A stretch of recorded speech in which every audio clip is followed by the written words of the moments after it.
So we invited you to come this afternoon. I recognize it's a Saturday afternoon, but I'm glad that you took the trouble to come over here today.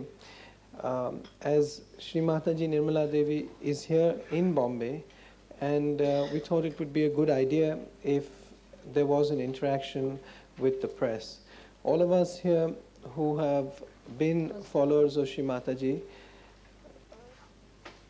feel very strongly that the message of Sri Mataji, who is the founder of Sahajayoga, is a very important message, not only for India but for the whole world as such. And this is shown in practice.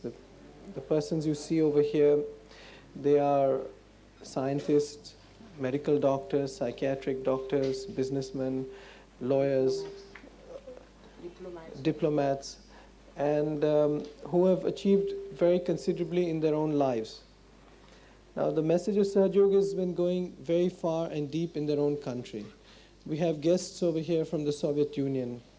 And in the Soviet Union, in very recent months, Sri Mataji has been there 3 times. And her meetings have been attended by very senior people in the government, and thousands upon thousands of people. Over here, even as follow-up meetings after Sri Mataji has left the Soviet Union, some of our group members here who have been there, even there to their meetings, thousands of people coming. So it's a very important message that is going through. It's something which is very deep. We thought we would like to share it with you because we believe it's very important for India as well. It's important for our country. The times are such that Sahajayoga is very relevant, and almost everybody here has something very special to relate. I don't think there's time for everybody, but we do have a number of people who are Sahajogis, who are either scientists or others, who may talk to you for a few minutes and come to and give you their experiences. In the press, we read all kinds of things. We get news about so many things. And that's the reason it's one of the main means by which we communicate in the mass. And if there's something good to communicate, if there's something positive, something that has a relevance, something that will has a future in which things are going to change, something which has very many interesting facets to it, I believe it would be interesting to you as well. And that's what why we requested you to come this afternoon. We have Sri Mataji's own work for the last 20 years, where, as the handout might be there, but as you, if I may please introduce just very briefly, that Sri Mataji was born in the Salve family in 1923. Sri Mataji has fought in the independence struggle. She's been jailed as a student leader, and thereafter been married to Mr. C.P. Srivastav of the IAS. Mr. Srivastav's career is very well known. He was in the IAS, rose, he became chairman and managing director of Shipping Corporation. Just prior to that, he was special secretary to Mr. Lal Bahadur Shastri when Mr. Shastri was prime minister. And in the last 16 years, he has been secretary general of United Nations Agency on Shipping, living in London. Both he and Sri Mataji, their main residence, has been in London. And each 4 years, this is an elected post. It's not a post where you have, India has any right on it. It could be anybody in the world could be elected to this post. And each 4 years, he's been elected unanimously. He has just completed 16 years there and earned many trophies, many medals and recognition from more than 30 or 40 countries. But in the last 20 years, Sri Mataji has been coming out and talking about Sahajayoga, and slowly the people have recognized around her. And today Sahajayoga has spread to more than 30 or 40 countries. Sri Mataji's message is about the recognition of one's own potential, one's own energy inside. And it actually happens. It's not just a talk. It's also totally related to what has been written in our Shastras from beforehand. That there is a primordial energy, that there is its reflection within ourselves, that's called the Kundalini. The Kundalini is of the form of the mother within one.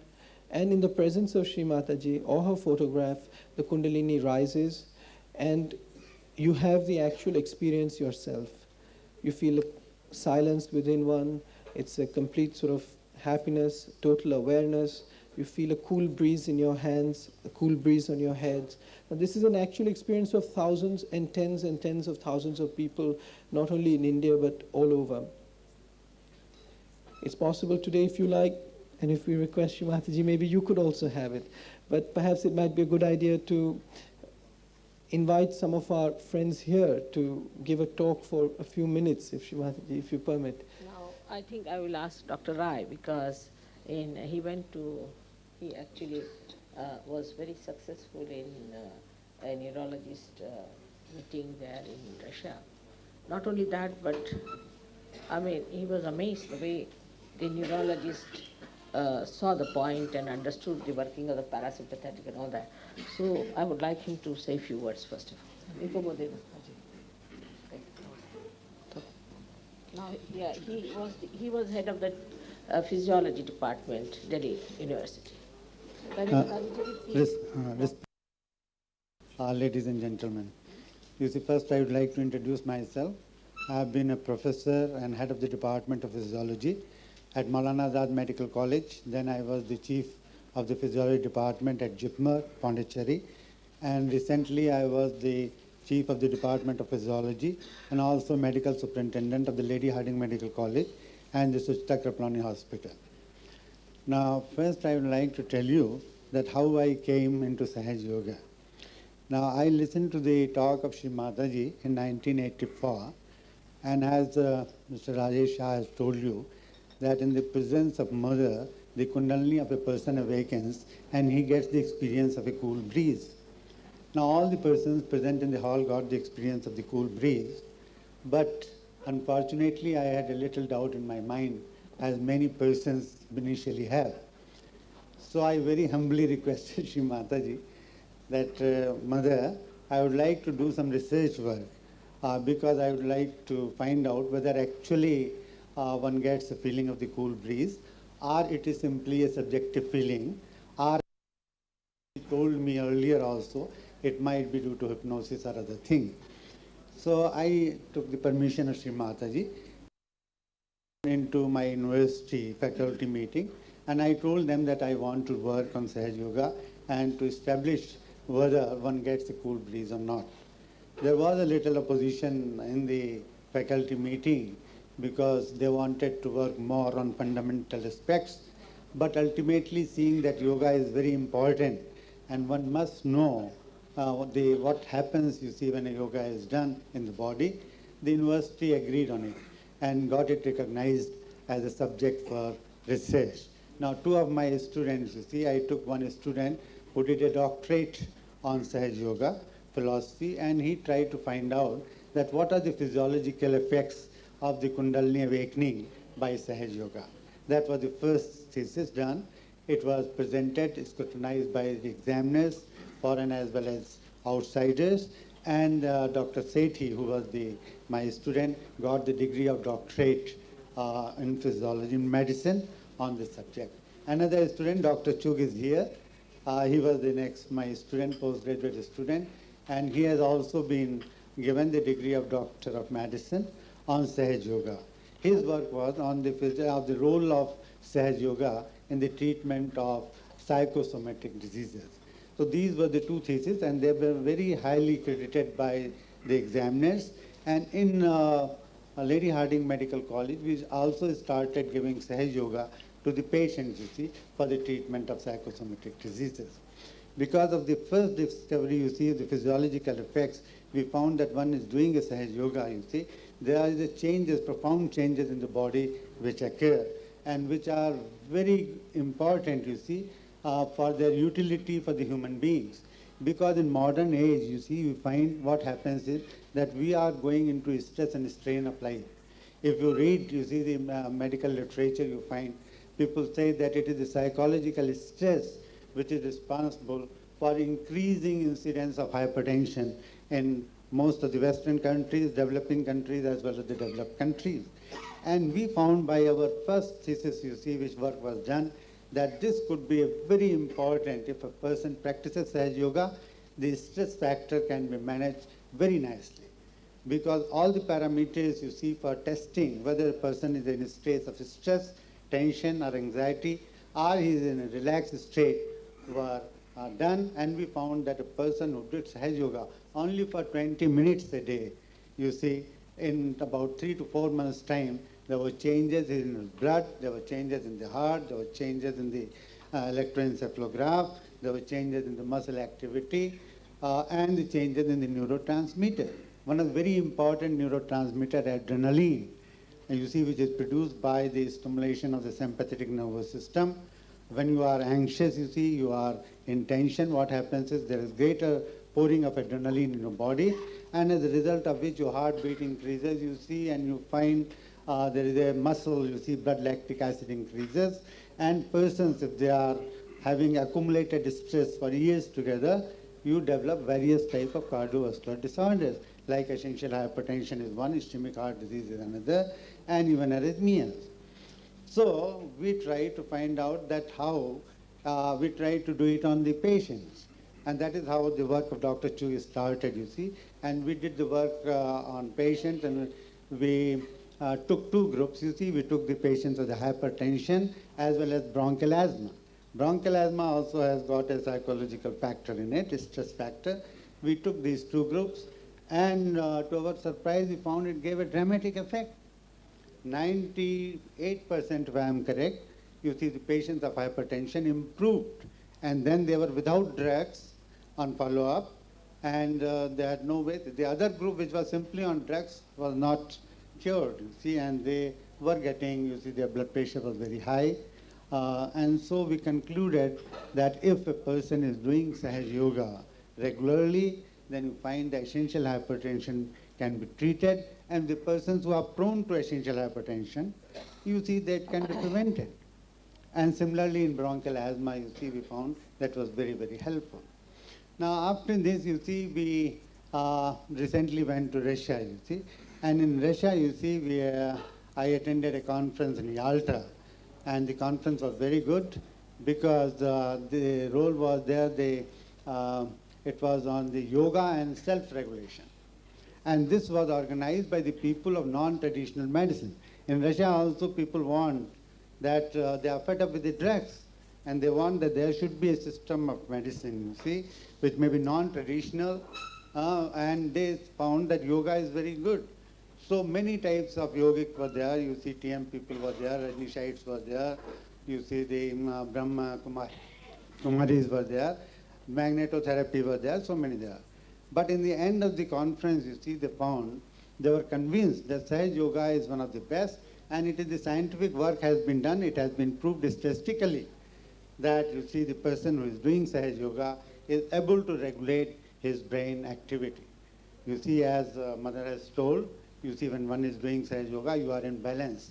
The activity of the sympathetic and parasympathetic, this is modulated, and you are in a balance, and that is how, when a person is doing Sahaja Yoga, your diseases are automatically cured. More so, they are prevented. If a normal person is doing, you can prevent the occurrence of disease. So in Yalta conference was very nice. Then in Moscow we had another conference, and there too it was a conference on yoga and sports. And I told them, if a person, you see there what happens in sports, you see they are also in great tension, because finding out that they should be able to keep the time, you see, and they should win in it and all those things. So I told them, if a person is doing Sahaja Yoga, you see, they will be able to manage the stress factor which is there. And again, you see, it also, because it acts at the level of the limbic system, you see, it might help in the efficiency as well. Then I gave a talk in the Institute of Neurology at Leningrad. You see, it's one of the very famous institutes there. They do a lot of operations. And they requested me to give a talk because they said they are also very much affected by the hypertension. Because what hypertension is there, many people develop hypertension. So they said, we want to do it. And they took the realization. And 90% people, doctors who were there, they got the realization.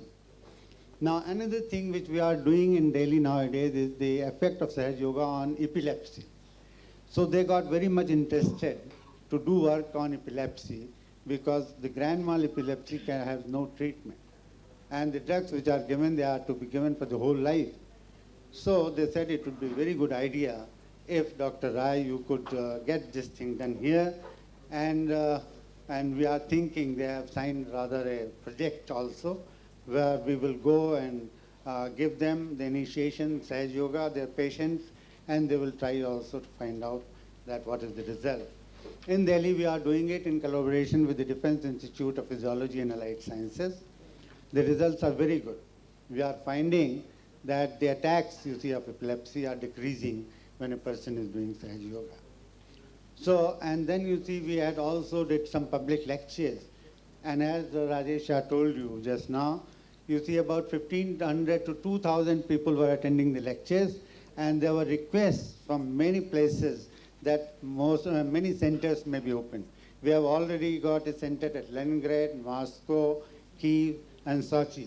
There are the 4 places where the centers are there, but they wanted center at Tashkent, Yalta, Novosibirsk in Siberia, and so on.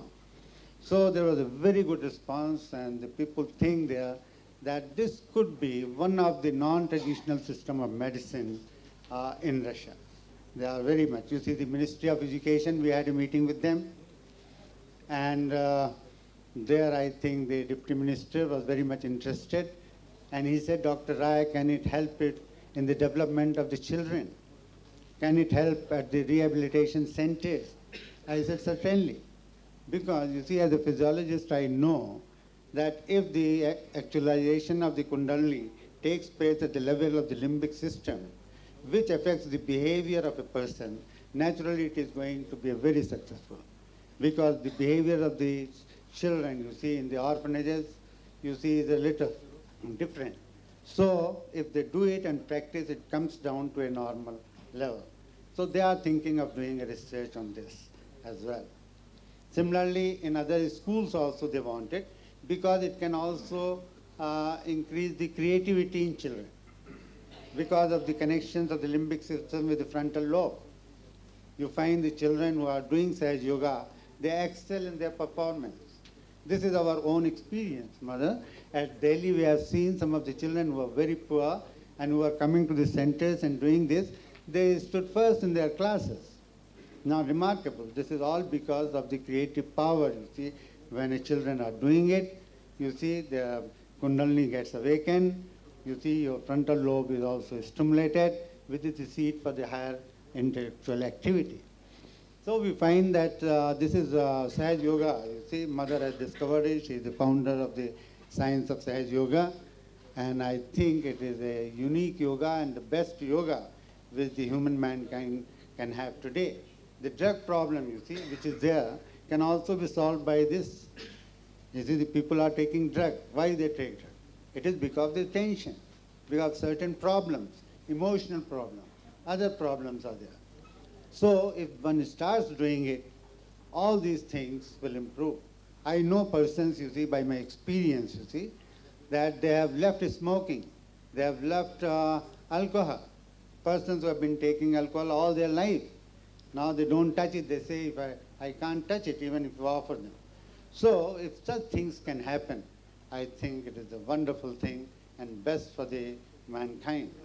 Similarly, you see, so much as I told you earlier, the ischemic heart disease, the heart attacks. Now the doctors all over the world know that it is the psychological stress which is responsible for increasing even the blood cholesterol level.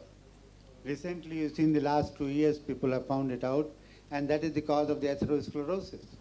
Another thing what they have found recently is that this psychological stress, emotional stress, can cause a spasm of your coronary vessels, and thereby can give rise to a heart attack and sudden death, Mother. Now, all these things can be prevented, you see, if a person is doing Sahajayoga every day for, say, about 10 to 15 minutes. So it is very nice. It is a life. I say Sahajayoga, if you have a Sahajayoga lifestyle, I think you can prevent the heart diseases. So, Mother, this is what I think is there. If any questions are there, more welcome to ask. Now, I would request Dr. Wells, who is in charge of 7 hospitals in London, is luckily with us, and he will tell you how he has cured patients with Sahajayoga who suffered. Shumataji. Good afternoon, ladies and gentlemen. My name is Brian Wells. I'm a consultant psychiatrist in the Riverside Health Authority in London, and I subspecialize in the field of substance misuse, which is problems with drugs and alcohol. I'm going to be very brief. My own experience of Sahajayoga began in 1982, and I was very skeptical. I was a very cautious Westerner who was very wary of things that were Indian. And I have to say that since 1982, my own life has changed dramatically as a result of the, albeit originally very gradual practice of Sahajayoga, and my own health, my own career, my own well-being has improved enormously. Professionally, I work particularly with heroin addicts. I have to say that I have never seen heroin addicts improve, give up drugs, and experience a well-being and a joyfulness like the people who we have in Sahajayoga, who come into Sahajayoga, and they give up their drugs and experience a whole different way of living, a whole different attitude, which is based on these very fundamental principles as taught by Srimataji. It's not a form of treatment that is widely used in the West, but it's beginning to spread. Similarly, a number of people in Sahajayoga had very serious alcohol problems when they arrived. These people are now completely alcohol-free, living very balanced, very normal, and very spiritual lives. My own addiction to nicotine was terminated gradually as I came into Sahajayoga, and I found that gradually it became unnecessary to smoke cigarettes, and it became important to be healthy, to be the right weight, to be a balanced person, to be married with children, leading a normal, healthy life. My own interests in human well-being have moved beyond addiction, and I've been very fortunate in being able to travel to Finland and to the United States this year, largely to present the work of Dr. Deepak Chugh that has already been referred to by the professor. In Finland, we presented his work at a physiology conference, which was full of very skeptical Western scientists who are interested in atoms, molecules, enzymes, and I stood up on stage, and the audience thought I was a little bit crazy talking about Sahajayoga and its effects on hypertension. But as I talked, it became clear that actually the results of Sahajayoga are very spectacular indeed. The people who practiced Sahajayoga after 16 weeks were on no medication at all, and their blood pressure had come down from a very high and dangerous level to a very acceptable level. And the people in the audience had to notice this and came up afterwards and were impressed. And as a result of their suggestions, Dr. Chugh is now publishing his work in the international medical press. A few weeks ago, I was in Boston, and we presented this work again at a huge conference of American chest and cardiothoracic medicine. And again, we stimulated a great deal of interest because, as Professor mentioned, a lot of people are now interested in ways of treating blood pressure, treating chest diseases with methods that do not involve the use of medication. And Sahajayoga is something that's considered unusual by many Western-trained doctors. But the results that Dr. Chugh has achieved are indeed very spectacular. And we now have a number of very eminent researchers in the United States and in Europe who are interested in comparing the effects of Sahajayoga against drug treatment and against other forms of relaxation therapy. So from my own standpoint, Sahajayoga is the best treatment I know for addiction of all kinds, whether it's addiction to drugs, to alcohol, tobacco, to food, or to other forms of behavior. It's a system of becoming balanced, becoming healthy, and becoming whole. Thank you for your attention. Thank you, Srimataji. What should we have now? We have so many doctors here. You see, Dr. Talwar is here. He is from Delhi. Then we have Dr. Chuk. We have other doctors of scientists here. And we have here on this side Dr. Nigam and Dr. Bagdan, the Russian, and Dr. Spiro from England. So please come. हम सब लोग खड़े हो जाए तो ठीक. It's better you all stand up here. Just let us say. आप एक थोड़े में कह दीजिएगा. All the doctors. All the doctors should stand up together. We have minimized their number just to make you understand that this is Dr. Pepe from Spain. Then we have Sarah Sachin from England. Come along. There are 7 doctors in England who are doing this research there in England. And also there's a research going on in the Cambridge University, but by Dr. Derek Lee. He's also here. Luckily they are here, so that's why I wanted to have the meeting today. Shri Mataji, we have so many illuminatory sort of individuals here, but we are all at your feet in collectivity. I'd just like to say a couple of things. Of course, we have all experiences to share, otherwise probably would not have been in Sahajayoga. If you want to see an example of an essential hypertension patient in a medical person, I am an example standing in front of you. It's 5 years ago since I gave up drugs, and blood pressure is quite normal. I can tell you that because no doctor spares me to take my blood pressure from time to time, because they're completely enamored with the factor as how it could occur. There's no answer for it.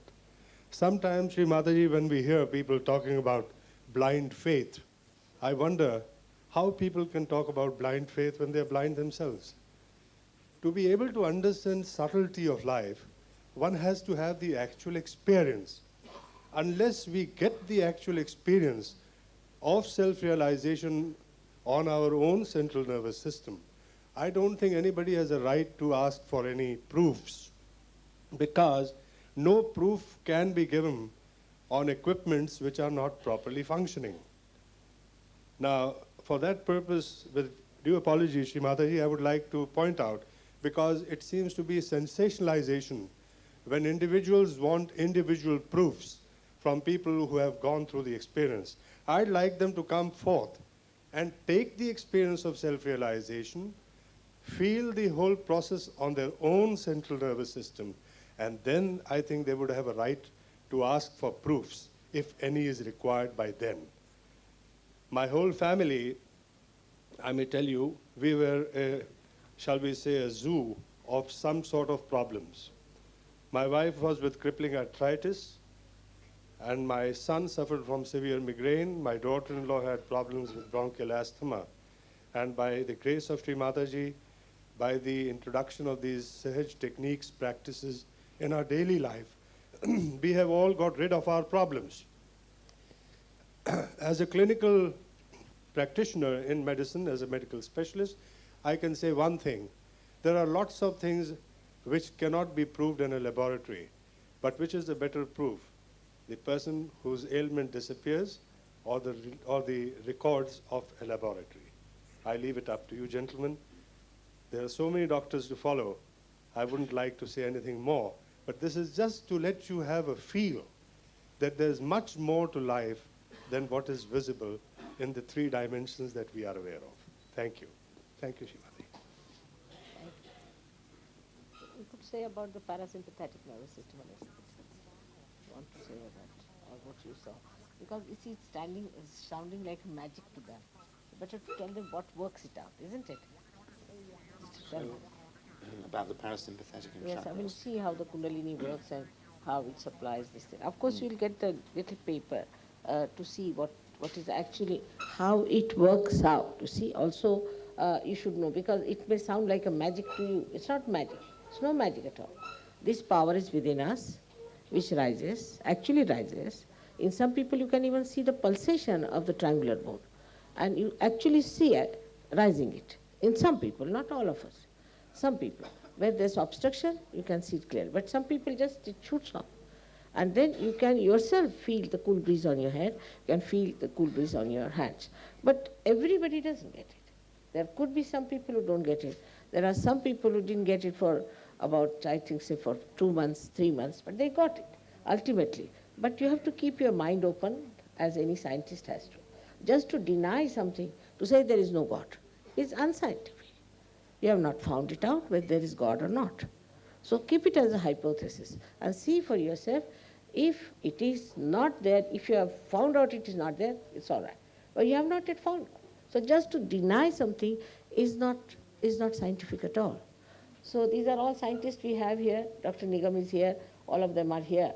And you see how Sahajayoga, after now, you see, this is how I'm asking Dr. Spiro to just tell you how the Kundalini rises, passes through different centers, and how it pierces through the last one here, and what is the result, ultimate result of it, which he'll tell you in short. So you will know that it's no magic. It's just like a sprouting of the seed. Simple thing is that. But as you cannot manifest that, you cannot manifest it normally, unless and until you have the Mother Earth or you have the Holy Mother. I think you can't do it. That's the only point is. So, in brief, the hypothesis that we have in Sahajayoga is that at the base of the spine, at the level of the sacrum bone, there is a vital energy which we call Kundalini. And during the process of Sahajayoga, this energy is awakened and rises. Now, one doesn't have to have any special depth or experience in order to know that something is happening, because as Sri Mataji has just mentioned, in many cases one can actually see it with the naked eye. So that's not something that one has to take on trust. There's a very simple observation one can make for that, for saying that something is happening which is outside of our normal physiology. It's not something that's explained by the usual physiology that we understand. Now, the nervous system is divided, for purposes of this, we can take 3 main divisions. The right and the left sympathetic, and in the center is the parasympathetic nervous system, and these 3 together form the autonomic nervous system. Now, this autonomic nervous system is collected in what in medicine we call plexuses, but in terms of yoga we call chakras, which are arranged in the body. And both the right and the left sympathetic contribute elements towards each of these plexuses. So if I can just use my hands, it's like that. So the right and the left each form a plexus. Okay, thanks. So in the normal situation, one is just using the 2 sympathetic sides, right and left. And so there's a tendency for that central part to be reduced because there's activity on the left or the right, and it pulls it a little bit. So in that way, the plexus, or the chakra, if you like, is being constricted. And that means that there is less energy able to flow through the central channel. What happens in Sahajayoga is that this process is reversed because the central channel becomes active for the first time. Rather than being a potential source of energy, it becomes actual. And so the tendency is for the plexus to dilate. So, as Professor Rai has already said, through the practice of Sahajayoga, the nervous system achieves a balance, allowing the vital energy of the body to express itself, and at each level of each chakra this happens. So the organs at that level are nourished, and it's in this way that diseases are cured. Not that one necessarily needs to even try and cure the diseases, it happens automatically. Thank you. Thank you, Shmash.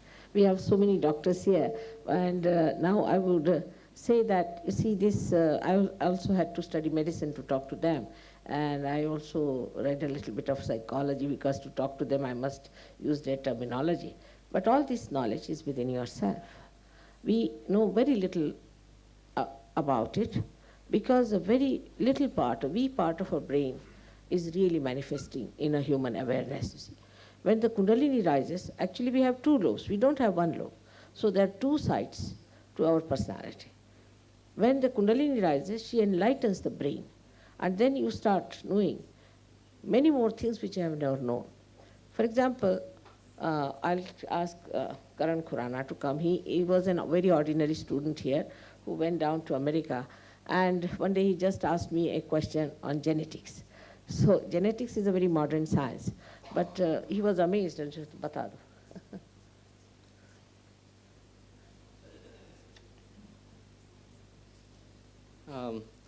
I want to share just a small glimpse of Srimataji's brilliant knowledge, because so many people have spoken about Sahajayoga and its brilliant effects.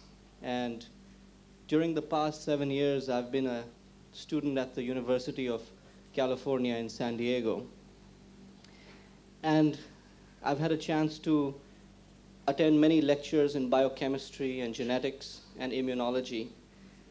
And at the end of all the knowledge that is to be shared by the professors in these brilliant universities, they all come to the same point, and they say, we cannot play the role of God, so we cannot give you all the knowledge.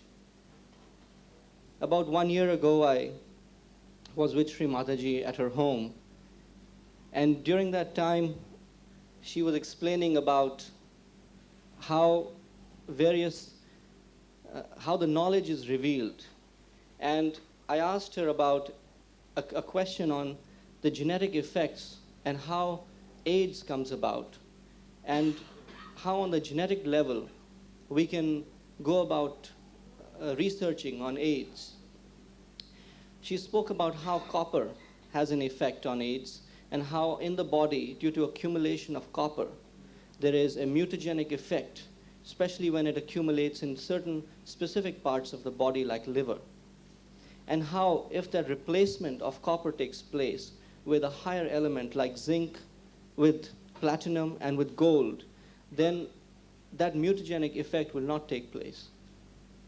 Also, she spoke about enzymology and how when an enzyme interacts with the substrate, it can cleave, for example, in a substrate, the phosphate bond, and reveals the iodine, which then gives a color effect.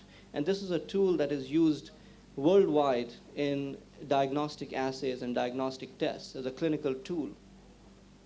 She spoke about how this effect is enhanced, and it is very necessary for a double positive metal ion to be present. Otherwise, this reaction cannot take place. Scientifically, we don't understand how this reaction takes place by the enzymes. But when she revealed this, I went back to California and I had a discussion with one of the top scientists in enzymology, Dr. Muzaffar Iqbal. He is a professor from Oxford University who has been there for 20 years and is the top authority on enzymology. And when I spoke to him about this divalent cations that Srimataji had spoken about, and how we can use this for enhancing the stability and the interaction and reactions of these enzymes, he immediately did some experiments, and he found that we could actually stabilize these enzymes by the effect of these divalent cations like magnesium and manganese. And we found that at 50 degrees temperature, these enzymes stayed stable for 3 days, which is an absolute revolution. And these enzymes have to be stored at 2 to 8 degrees at all times for it to have any interaction or any stability. Also, ever since she spoke about the effects of copper and how AIDS is related, we have many scientists who have been doing research in this field. And just 3 weeks ago, I attended a lecture by Dr. Saltman, who is a leader in this field. And he explained how these metal ions have mutagenic effects. And this is something Srimataji spoke about a year ago. So this knowledge is definitely there with Srimataji, and she chooses to speak about it very rarely. But those moments are very much cherished by us, because this is knowledge of the future. This is modern science. And she's had it forever, I think. Thank you very much. Now, this another, I see now the point he has brought it, that through Sahajayoga, I can give you a future plan as to how to make research in what direction. So I would request Dr. Varlikar, who came for your scientific research conference you had, and he was one of the 5 speakers here, and he'll tell you about what I told him about carbon atom and just how he'd have researched and found out. So, I mean, I can give them a lead to find out what I'm saying, if it is true or not. But one has to be, you see, these are scientists of a very high degree and high level, and they have reached a point where they want to see what is beyond this. And that should be there. Otherwise, with mediocrity, you cannot enter into this area. So you have to have that sharpness about it. And this is what Dr. Varlikar, who has been, मला तुमच्या डिग्र्याच माहित नाहीत, जाऊ देत सांगा. He was one of the scientists who spoke here in your conference, one of the 5 scientists.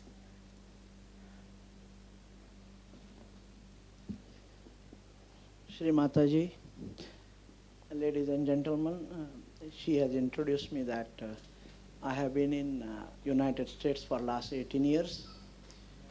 I have done my PhD from University of Bombay with a very eminent scientist called Dr. K.S. Nargun, who spent 10 years while working with a Nobel Prize winner, Thorpe, in London. After doing medicinal chemistry PhD in anti-tuberculosis compounds, I had an opportunity to go to United States, where I did work with a scientist called Dr. H. Herbert Fox, who invented INH as a drug for tuberculosis. So having been exposed to good scientists, and when you do PhD in your life, more you study, more you realize how little you know. And that's what I was all the time thinking in my life is I wanted a direct connection with all-pervading power. So since my childhood, I did Atharvashit to Lord Ganesha. All the Maharashtrians, I'm Maharashtrian. Since my childhood, I started worshipping Lord, and Aradhya Devat was Lord Ganesha. Every time I would do Atharvashisha, I would feel every day there is something beyond this. And I was looking for some guru who could connect me to all-pervading power. In 1981, Shri Mataji came to United States, and I was blessed by her. She raised my Kundalini, whereby all the deities were invoked, and a different life started after having realized by Her Holiness Sri Mataji Nirmala Devi. My life took a different turn, and then she has blessed me with a special blessing called enlightened attention. When you raise your Kundalini, the divine powers of Parvati, all the deities on our chakra, there are 7 chakras in our body. The last chakra is Sahasrara chakra, of which she is Swamini. By doing Lord Ganesha's worship, the chakras up to Hamsa chakra get manifested. You get power of discretion, but once you get realized and the Kundalini is awakened, the power of Parvati awakened, integration of all the chakras takes place. They work very, very pronouncedly, and the vibrations you feel in the form of cool breeze on your fontanel bone and on your hands, on your palms, indicates the existence of all-pervading power. Now, when you do meditation, a lot of doctors here mentioned to you about Sahajayoga. What is Sahajayoga is spontaneous union with all-pervading power. Now, once you raise your Kundalini to a point where my hand is up, it's called Valaya. All the incarnations come up to Valaya. The human beings have to reach incarnations at that point. So there is a need for every human being to get realized do meditations day in and day out, raise your kundalini, get connected to all pervading power, then you realize that Guru is the pure source of knowledge. I have read lots and lots of books in chemistry. I was a professor of organic chemistry in University of Bombay, affiliated college, Ram Niranjan Junjunwala College.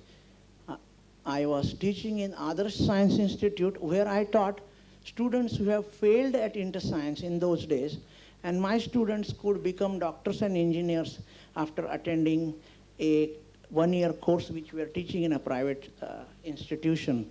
I have taught in Agarwal's classes for IIT entrance exam, where students who have stood first in SSC, second, used to attend a lecture, and 800 students used to come all over India, and they used to stand from Agarwal's classes, where the maximum high-level education was imparted to them. And from that institution, 30 students, first 30 students used to be from Agarwal's classes. What I'm trying to tell you is, before getting realized, there was a particular shape of my life. But after meeting her, I went to completion. Once you are connected to all-pervading power, why I brought the subject of, I was a professor of organic chemistry, I had a habit of reading, most of the time, books written by Nobel Prize winners. From UC Berkeley, Mahansbrook was good for stoichiometry. It's a chapter, one chapter, and I would read 10 different books from foreign authors who had one time or other acquired Nobel Prize.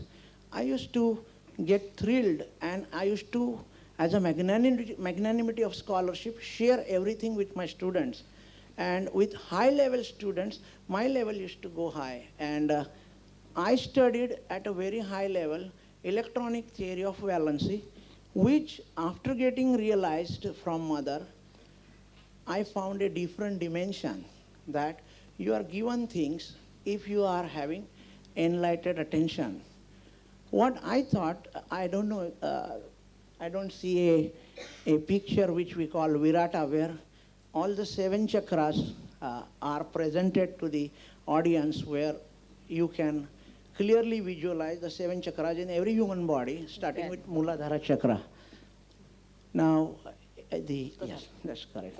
Yeah, you have a... मुलाधाराचं सांगा कुंडली हे तुम्ही कसं पाहिलं कोणचा experiment तुम्ही केला कार्बनचा तसा So, I was attending a Guru Puja in Santa Cruz and was concentrating on the Muladhara chakra, where we have 4 plexus to Muladhara chakra, which is considered to be Lord Ganesha's chakra, seat for Lord Ganesha. Now, what I did is, while doing meditation, I was directly connected, and I was given a inspiration that I should depict that chakra in 3 dimensions. If you see the Muladhara chakra in the Virata there picture, it is only swastika there. It is below the kundalini. So what I did is, by the blessing of enlightened attention she had bestowed on me, we made a 3-dimensional structure of carbon atom, being an organic chemist, and then used the electronic theory of valency to formulate the valencies of carbon atom on modern basis. Just in one short sentence, I could say that the structure of atom was proposed by Danish physicist Niels Bohr, who got a Nobel Prize for that. And he discussed the movement of electrons, which have speed of light around the nucleus, and gave a mathematical expression for hydrogen spectrum as a proof, single electron atom. And then he got a Nobel Prize. His theory of orbit became obsolete when we came into Heisenberg's uncertainty principle, where you cannot predict the position of a moving body. So currently we consider orbital theory. The position of any moving body cannot be predicted. Therefore, we consider a area in space space where you can locate the electron. Now, I have an article, Mother asked me to put the thoughts. I think his article is there. Yeah, there is And an I told him article how on it cosmic discovered. relation of swastika and Om. Now, what I did is made a tetrahedral structure of carbon atom, put carbon in the center, and considered the latest orbital theory of movement of electron in space. And in that, I considered carbon has 4 electrons, one in a 2s orbital, which is spherical, and 3 electrons in the dumbbell-shaped orbital, which is in x, y, and z axis. The 2pz orbital is vacant, no electron there.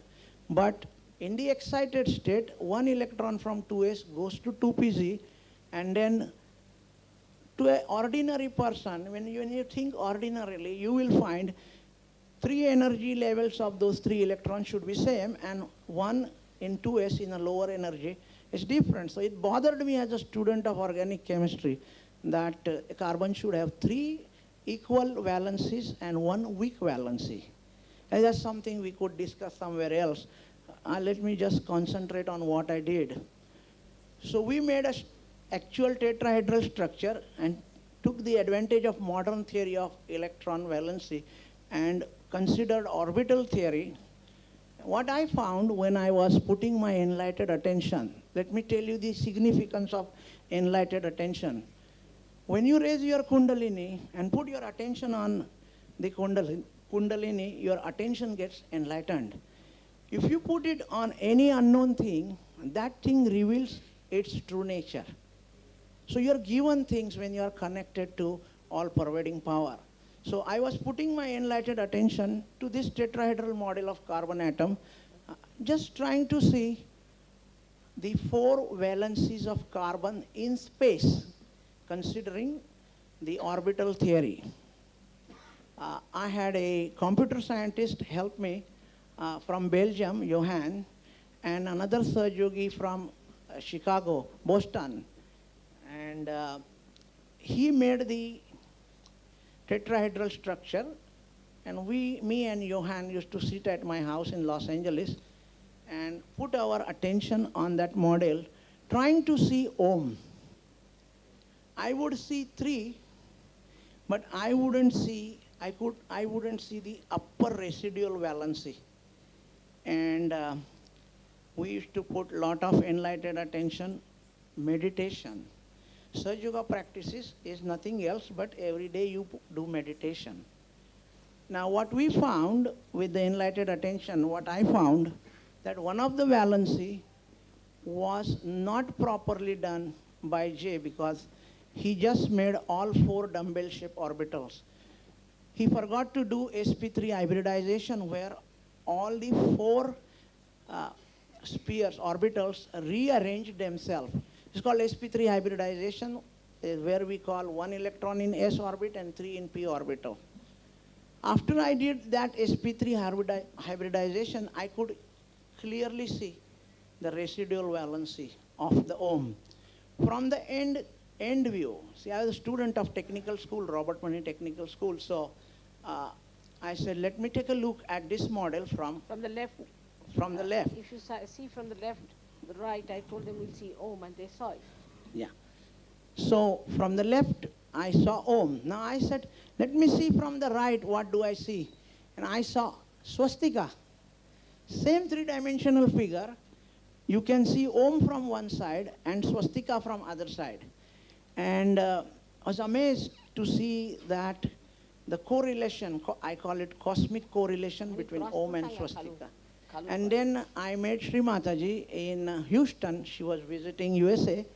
And she said, did you take a look at your tetrahedral model from the bottom? And I said, no, Sri Mataji, I haven't. She said, if you take a look to your tetrahedral model from the bottom, I'm sure you will see cross.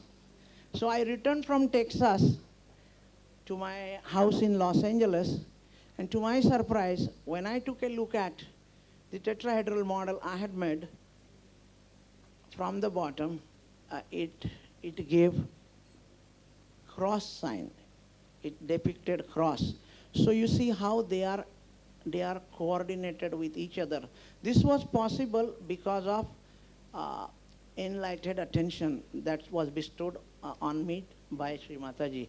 Now, what I have to say is Om, as you know, Pranava, the sound of creation, uh, is represented by, when we write it on 2 dimension, we write Om.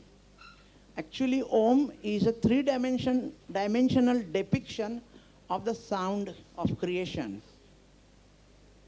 And swastika is the 2-dimensional depiction of Om. It is hard to see this difference when we write Om and swastika side by side on a blackboard, let us say, which we call 2 dimension. So I have been a student of science all throughout my life, and I had kept open mind when she came to Los Angeles in 1981. 1986, I was speaking on the event of her birthday. I told everybody that you people are in India, you are lucky. You could get your realization and you will have a different dimension to your life. I had to go all the way to America to get realization. And I would like Dr. Misra to tell you something about the soul, because there's always a challenge about soul and dead soul and this and that. And whatever I told long time back, how now they have discovered that it exists. I'm just trying to show you, because this is a unique thing. And we, as he says that he had to go to America, but only in America they will understand it, not in India. I know this. Why you see, because you have to reach that state of, I should say, of search. See, they have reached the you see here, our heritage is spirituality, not science. But in America it is science. So they have reached to the end of it, you see. Sort of they have reached to the end of everything, extremes. So scientists there start looking back. While ours is, we can understand it much faster because our heritage is this. Our heritage is true spiritual. But as scientists, it's only the West they will understand. They have reached to the end of it, you see. So they want to, they see it much faster. Like as he said it in Russia. Russian scientists are of a very high level. You know, they have, one fellow gave me a book on the mathematical calculation of Sri Chakra. And he came and asked me, then I told him about Sri Chakra and all that. He was amazed. He said, nobody knows this in India, how is it? I said, we are still running after you scientists. You see, still we are trying to work. But you see, science itself, you know, has to be balanced with other things like humanity. Because science itself is very dry. Now, the science also can take advantage of Sahajayoga, as doctor has told you. Now, what Sahajayoga has done is to bridge the gap between the spirituality, of the true spirituality, the knowledge of spirituality, and the science, as they have done it. So I would like one more doctor to tell you, Dr. Misra, I asked him to write your degree, so he wrote so many. So now I don't know. He will tell you about the soul, what I said. Whatever I have said, they could prove it. So this is something, the way they have bridged it, you see. But the kind of patience they have, the kind of respect they have, we don't have that so far about scientific way. If there's a scientist in India, he won't have that much of openness. It's a fact, I tell you. But we have some scientists here from India also. Shri Mataji and fellow colleagues. My name is Ram Mishra, and I did my undergraduate medical degree in New Orleans, Louisiana, followed by a doctorate in biochemistry at Memorial University in Canada. Currently, I'm professor of psychiatry, director of neuropsych pharmacology research laboratory, and consultant to NIMH, is National Institute of Mental Health, United States, Medical Research Council of Canada, Ontario Mental Health Foundation, National Cancer Institute of Canada, NCI of United States.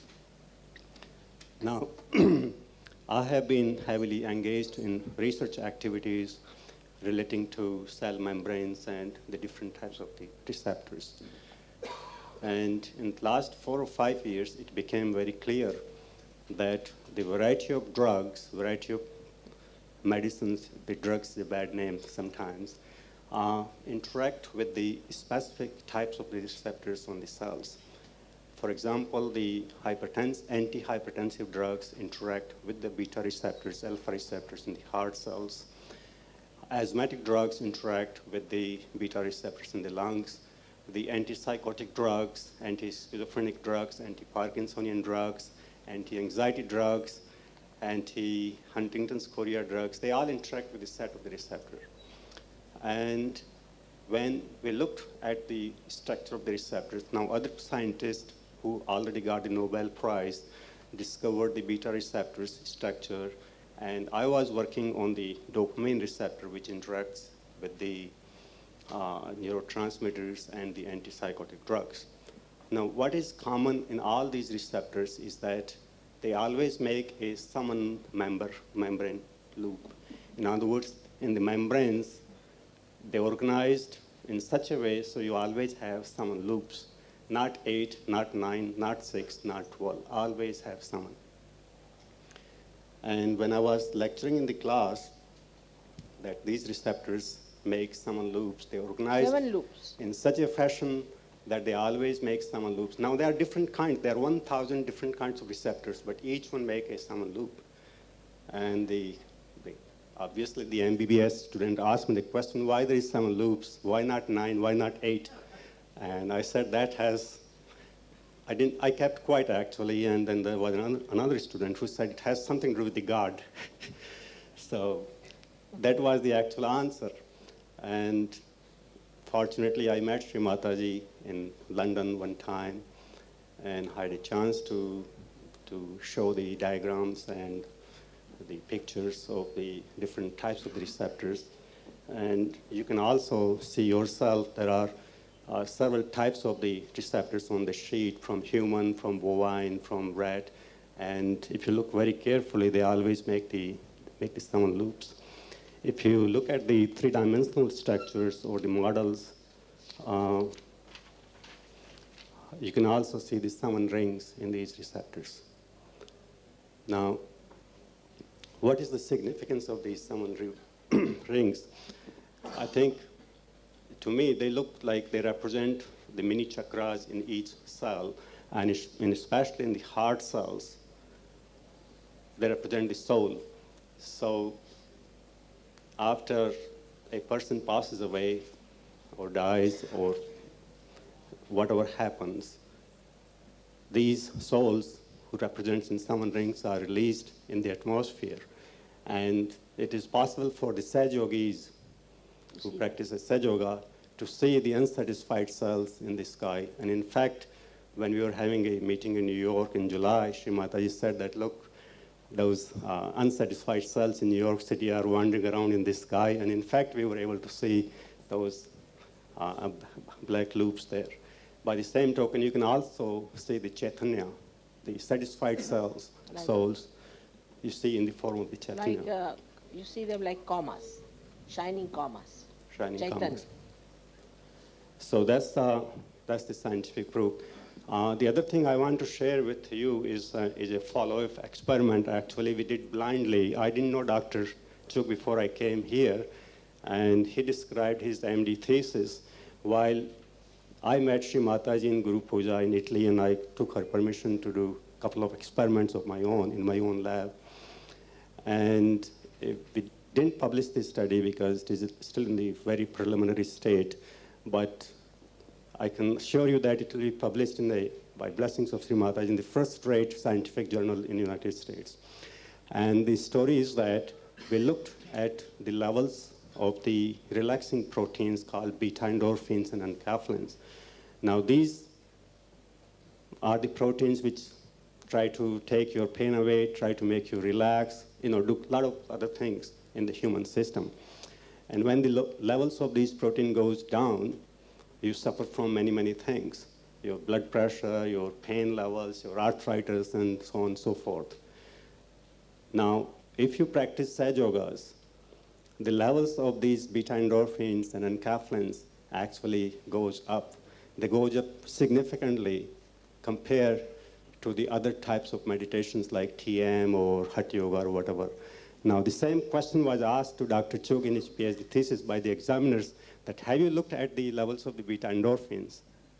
And what was your, I don't know what you replied to them, that you haven't done it, but the answer was already there in our lab. See how the connections are made to find out the answer for the same question. Now, we have agreed that we'll measure the levels of these proteins in CSF from Indian Sahajogis, from European Sahajogis, from Americans and Canadians, and we will see in the worldwide geographical distribution in all Sahajogis, the levels of these proteins goes up. I think I should stop at this.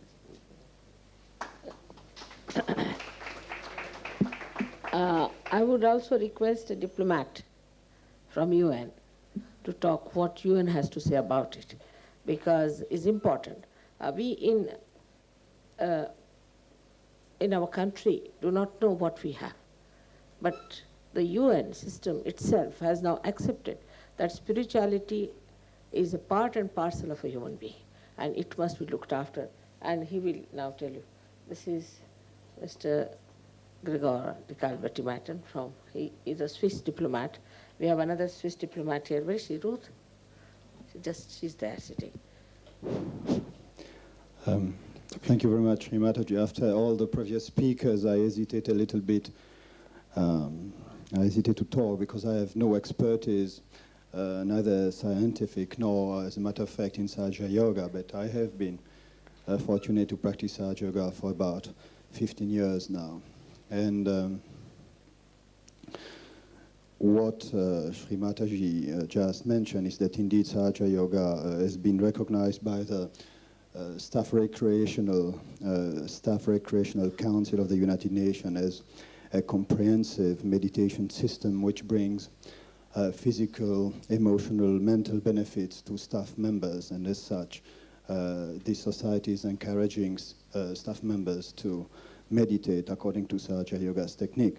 But if I might be a little bit more global and more general than the conversation, the very high-level presentation we have just heard now, I would like just to stress that at the United Nations, we are very, very concerned about the issues of global management of Mother Earth resources. And in the 90s, one of the very rising issues is going to keep a balance between development and ecology, between human activities and the resources which allow these activities to be sustained. You know that water is going to be a very big problem, just drinking water for the billions of people. In this respect, there was a World Bank paper which was saying that a long-term solution for mankind is only a change in consciousness, so that the human beings do not have anymore the same material demand. Change in consciousness, change in awareness. They hit at that point. This was a paper of the World Bank on ecology, on the model of development which long-term can allow all these human beings to survive on this planet. It's a very serious issue because if you look at the projection, nobody really knows how to take care of these billions of people who are being born. And the solution was a change in consciousness.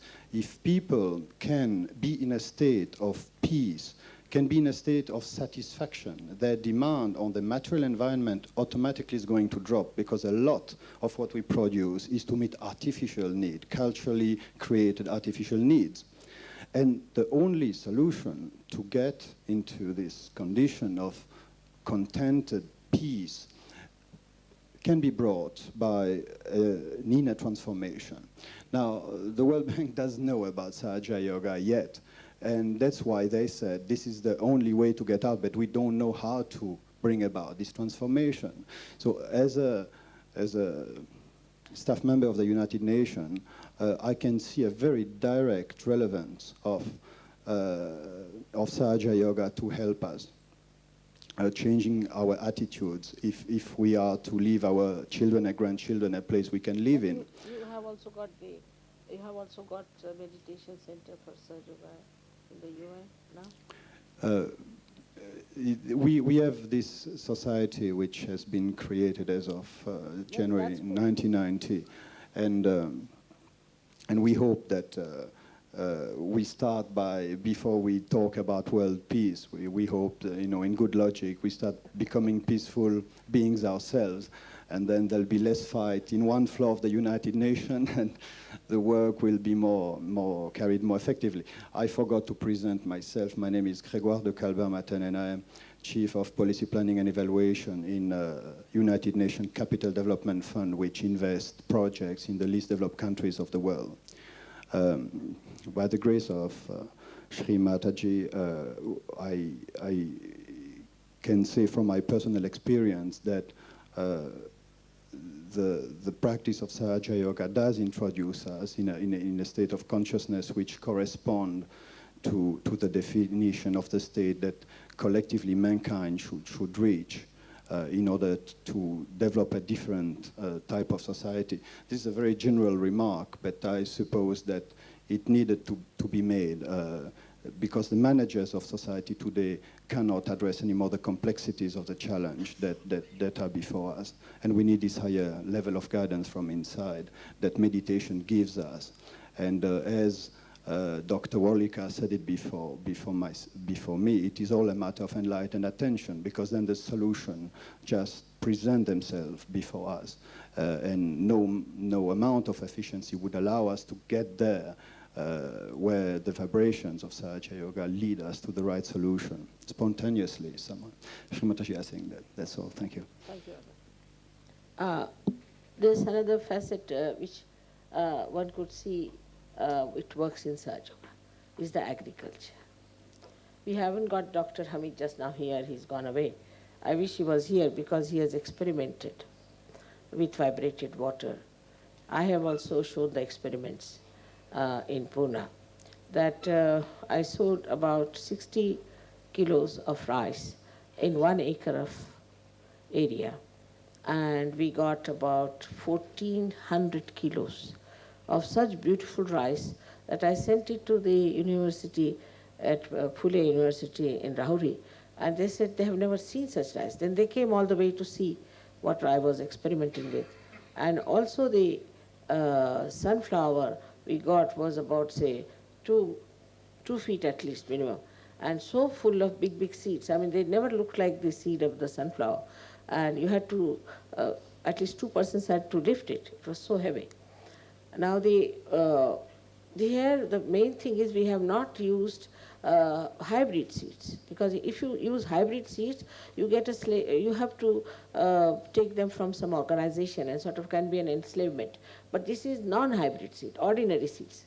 Once you vibrate them, now this is how we can increase our capacity to produce much more variety of crops. Also things like olives, they said will never grow, but I have grown that. Olives, lot of olives have grown. Then they said the tulips will not grow, I have grown them. All kinds of things that they said will never grow in Pune, and they are all growing very nicely. I just don't know how they said it cannot be grown. So all these things can be worked out. This is how a kind of a prosperity can come to our villages. But we have to be pragmatic about it, we have to be serious about it, and we have to help our poor people here. Now, another problem that always comes up with is that I think that some of the doctors are a little upset, thinking that if Sahajayoga comes up, what will happen to their practice? So I have already told them that I am not going to work for the rich people. I don't want to work for rich people. They can have the rich people to themselves. I want to work for poor people. In our country, people don't even have sufficient food to eat. How will they go for treatment or anything? But through Sahajayoga, en masse we work it, en masse. Even if there are 1,000 people in a group, or even 10,000 people, most of them will be benefited by Kundalini awakening. So why not we try to help the poor who don't have any money? And as a saint, I think every saint has only concern for the people who are suffering and who are poor, who are downtrodden. You see, the interest is not in the rich people at all. His interest is more in the people who need help. And this is the help of, I should say, God Almighty, because this is the power of God, which is all-pervading, which is very subtle, and which starts working through you.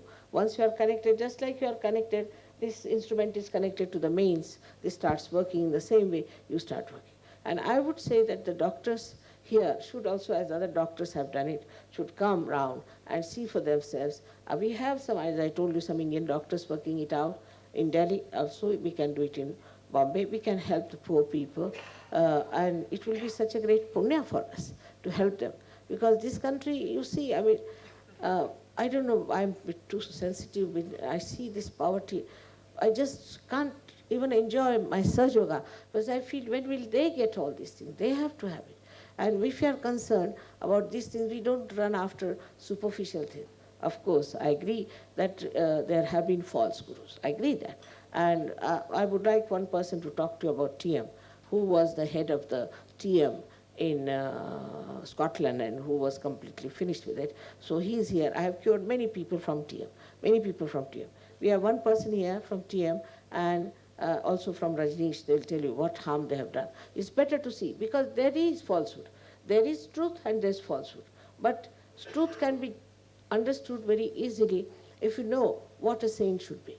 The saint has no interest in your money, in your position, in anything. His interest is only in awakening your kundalini and taking you to God. That's all. The other interests are not there. So, you see, this is what one should judge any saint on. You don't know how much these people have gone there and brought such bad name to us. Especially this Rajneesh, I just said one word. The whole lecture was given, so many things were given to read in Pune, and they just caught hold of one word. They asked me, what about Rajneesh? I just said she's Bilandar. I should have said much more. I just said he's Bilandar. So they caught hold of that word, and the whole thing started working on that only point, that he is. Are we that level that we are mouthpiece of such a man who was thrown out of every country?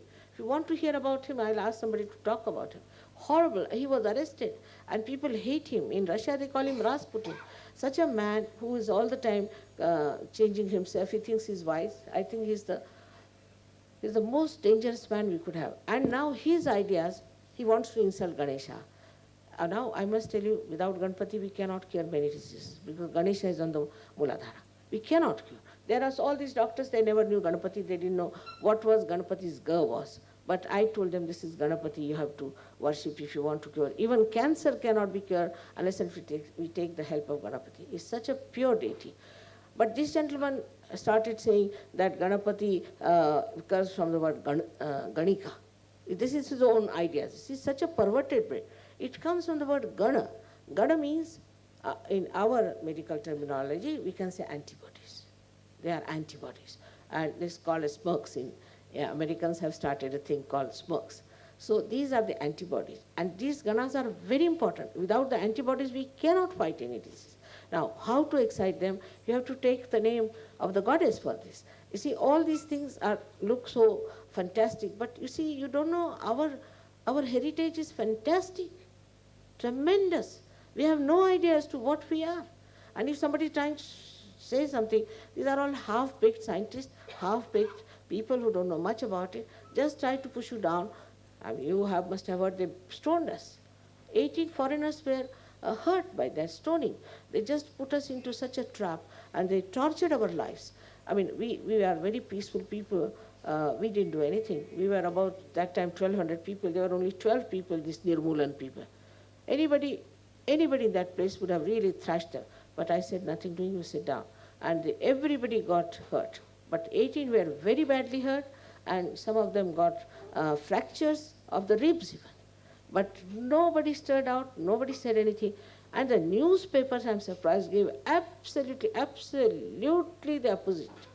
I just don't know. And one newspaper correspondent, now you just think of it, what a level we should be in India where we have such a great heritage.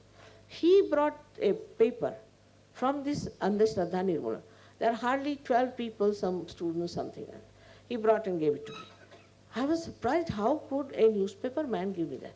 Now they tried to play tricks and we have given everything, so you better go through it and see for yourself how it was just like a mafia of police and how they tortured us and what these foreigners are going to speak about us when they go there. They are going to go to their embassies. No doubt we have lots of journalists also here of a very high repute. It's all going to be there.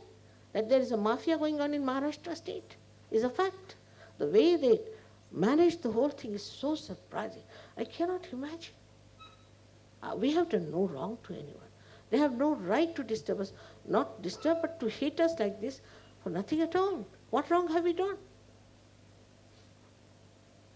I have been to so many countries. I must say, I've been to Turkey. We have a representative from Turkey, is an Islamic country. But the police themselves gave us a number, a code number. They respected us. Anywhere I go, I have never seen such things happening. Especially in Russia, we have representatives from Russia here sitting. They come all the way to know how I can help their children. What about people who are living here? Are they not going to use me? I'm your own. Am I not? They're not going to use my powers, or they're not going to use my knowledge when these people are using my knowledge in scientific field, in medical field, in other fields, even in agricultural field. Are we just going to get after every person, superficially looking at every person? Of course, I'm a simple woman. I do not have all these ostentations of a big sadhu baba or something like that. I'm a housewife, and I'm a simple woman. But that doesn't mean that everything that I say is false. You have to, I would request a media to now rise up. You see, at the time when it was 1942, I was a very young woman, and we did fight the British that time. The newspapers were of such a level, I mean, it's a legion, I tell you, it's a legion. They would never support anybody so destructive. There were hardly 12 people standing there and shouting and disturbing. Every newspaper had their photographs. Yesterday at the here at the Secretariat, there were 1,200 people standing silently. Such silence, such serenity, and such dignity. You would never find such people together. My husband says there are angels. We have found all the angels of the world. And this is what everybody has to become. We have to transform this world. Think of your children. What are they going to get? We have to transform them. We have to give them sense of security. And we have to give them a beautiful kingdom of God, as I call it. So just to deny God is very arrogant, I think. Even the greatest scientists like Einstein would not deny that. Newton would not deny. Who are these scientists here? What discoveries have they made? I mean, it's such a small-mindedness. It's such a short-sightedness. But what we have great is our saints. They are great saints, and they have given so many things to us. And thanks to them that I'm working, because what they have done, what they have produced, that I could reach all the villagers and all the people. Actually, in the villages, Indians live, I tell you. They are so simple, so sweet, and the way they receive me, the way they get realization, the way they have improved their agriculture and everything, is wonderful to see them. And my work is more in the villages, because I must say from my childhood I've been very much concerned about this great country, because this is a yoga book. This is not an ordinary country. You don't know. We have got the Adhyatma with us. We have got the greatest nourishing treasures with us. And all these Western countries which are now suffering because of a one-sided development of science and all that, we have to nourish them. We have to. You see, these people are all. There are some people from very high officials from, what's your company? IBM.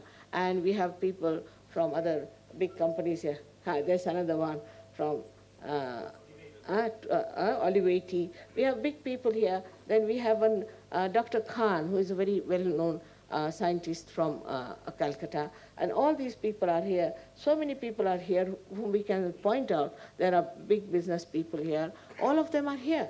And we have people who have been cured of blood cancer also.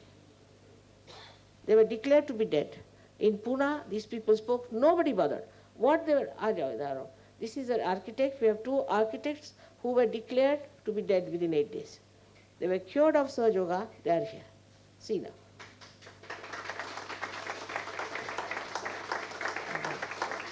So all these they spoke, and there was Mr. Malhotra also told about his angina. But the Pune newspapers, I don't know, they have become just, that level is the mouthpiece of this Rajneesh. And the whole, this, all, if you see these people who talk of there's no God and all this is humbug and this and that, are nothing but the ideas of Mr. Rajneesh. He's penetrating them into our intellectuals and these people and that people, and they're accepting it. It's a very dangerous thing. And it is coming even into the people who are supposed to be our leaders. It's a very dangerous thing. And he's thrown out from every country. In Greece, he was not even allowed to stay there. I mean, the less said, the better. We have people who can talk about it. Now, I would like you to know about TM, how dangerous it is. But nobody has attacked TM. Can you tell Peter, please? This is Mr. Peter Pierce. He was a diamond merchant, and what TM did to him. Sri Mataji, ladies and gentlemen, my name is Peter Pierce. From 1970, I got initiated into TM. It cost money. In 1972, I became a teacher of Transcendental Meditation, where I met Maharishi. And from that time onwards, somehow I became one of the leaders, international leaders of Transcendental Meditation. He just mesmerized them, absolutely. Through, as Mother says, a mesmerization process of learning mantras, of teaching mantras in simplistic forms of ing, aing, aima, ainga. We entrapped thousands of individuals. In 1976, I went on another course costing something like £12,000. I then purchased a place in Scotland for the movement, which belonged to myself and my wife. And over a period of 3 years, they were indebted to me for the tune of £250,000 of fees never paid, always promised. And whilst teaching these people, a number of them eventually landed up in mental institutes. One particularly well-known pop star's wife, we, with the grace of Mother, eventually had to get out of a mental institute where some teacher had said, your abstract experiences are beyond me. I think you better go and see a psychiatrist. On seeing the psychiatrist, he did one thing, and that was put her in a mental institute. Gradually, my wife and myself became non-communicative, unable to relate to the outside, what we termed as the outside world. Became more and more inward bound. My wife went into long periods of what could be called Funny type of epilepsy. catatonia. Very For funny. anything up to 12 hours, she would sit in a corner. And scream and shout. Horrible. In 1979, early 1979, at the absolute wit's end, I didn't know which way to turn. I eventually decided that it was the end.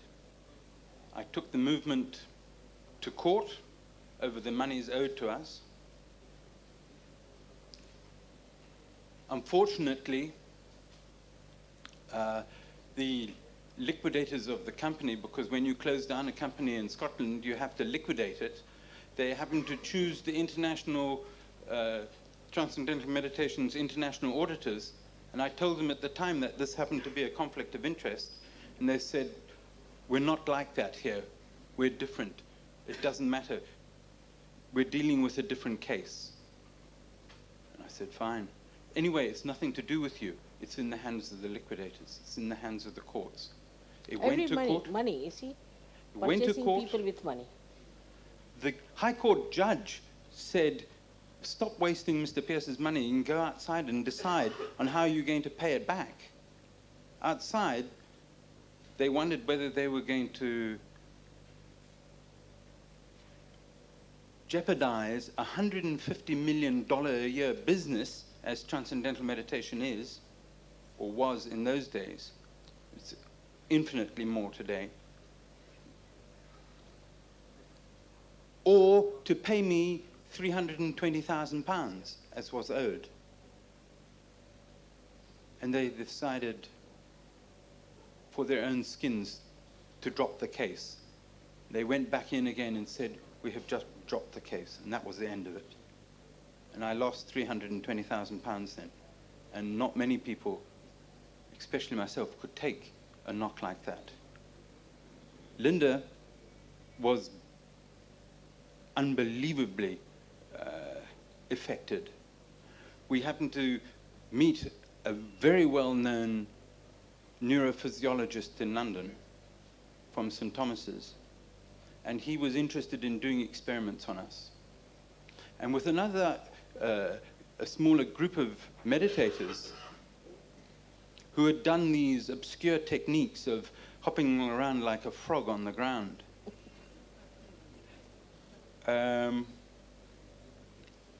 he eventually has a look at the brainwave patterns, and he said, you know, these are those of an epileptic. And here was the movement stating that these brainwave patterns showed a correlation of integration. And they purport to be scientists, you know, have all the scientific data showing how good it was and so on and so forth. And here's a well-known physiologist saying the complete opposite. And by the grace of another friend of mine, I happened to meet Sri Mataji. And in a very short time, we were cured. Sri Mataji had me to stay with her for 6 months. And never once did I spend or have to spend. Never once did I, because we can all Sahajayogis can give realization to people. Never once did we have to pay 1 penny.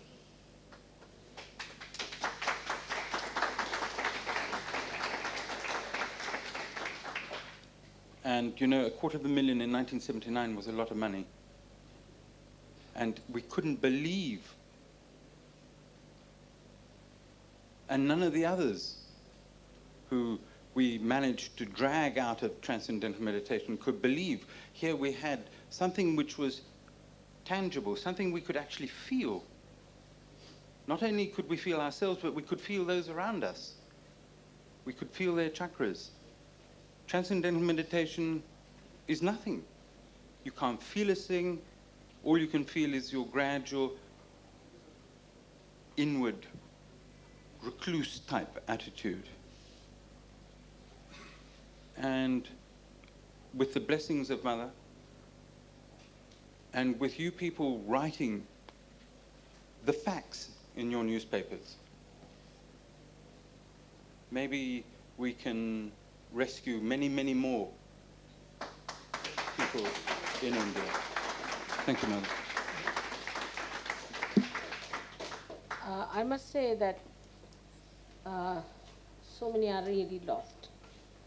I tell you, in a very bad shape. I mean, I used to really weep seeing them. They have become absolutely like mental cases and in a very bad shape. Also, Rajneesh's things are just the same. We have had experiences of Rajneesh's people coming to my program, and Yogi Mahajan was rather quite sort of sympathetic about them.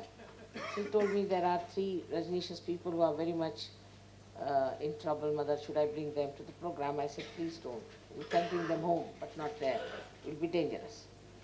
And he just brought them, because they forced him and they brought them. And they were about 100 feet away from me. As soon as they saw me, they just fell down and became just like stones, just like stones. Nobody could lift them, they were so heavy. I mean, they had to really move, like you move the stones outside. And it was terrible. Then some people went to, there's an ashram he has got in Dharamshala. They said, we want to have a kind of a, sort of a cure for our troubles. He said, no, you better go to Sri Mataji, I cannot treat you. I will not allow you to come to this place. So they said, why not? So he said, all right, to come along. And he said, you put your hands towards Sri Mataji.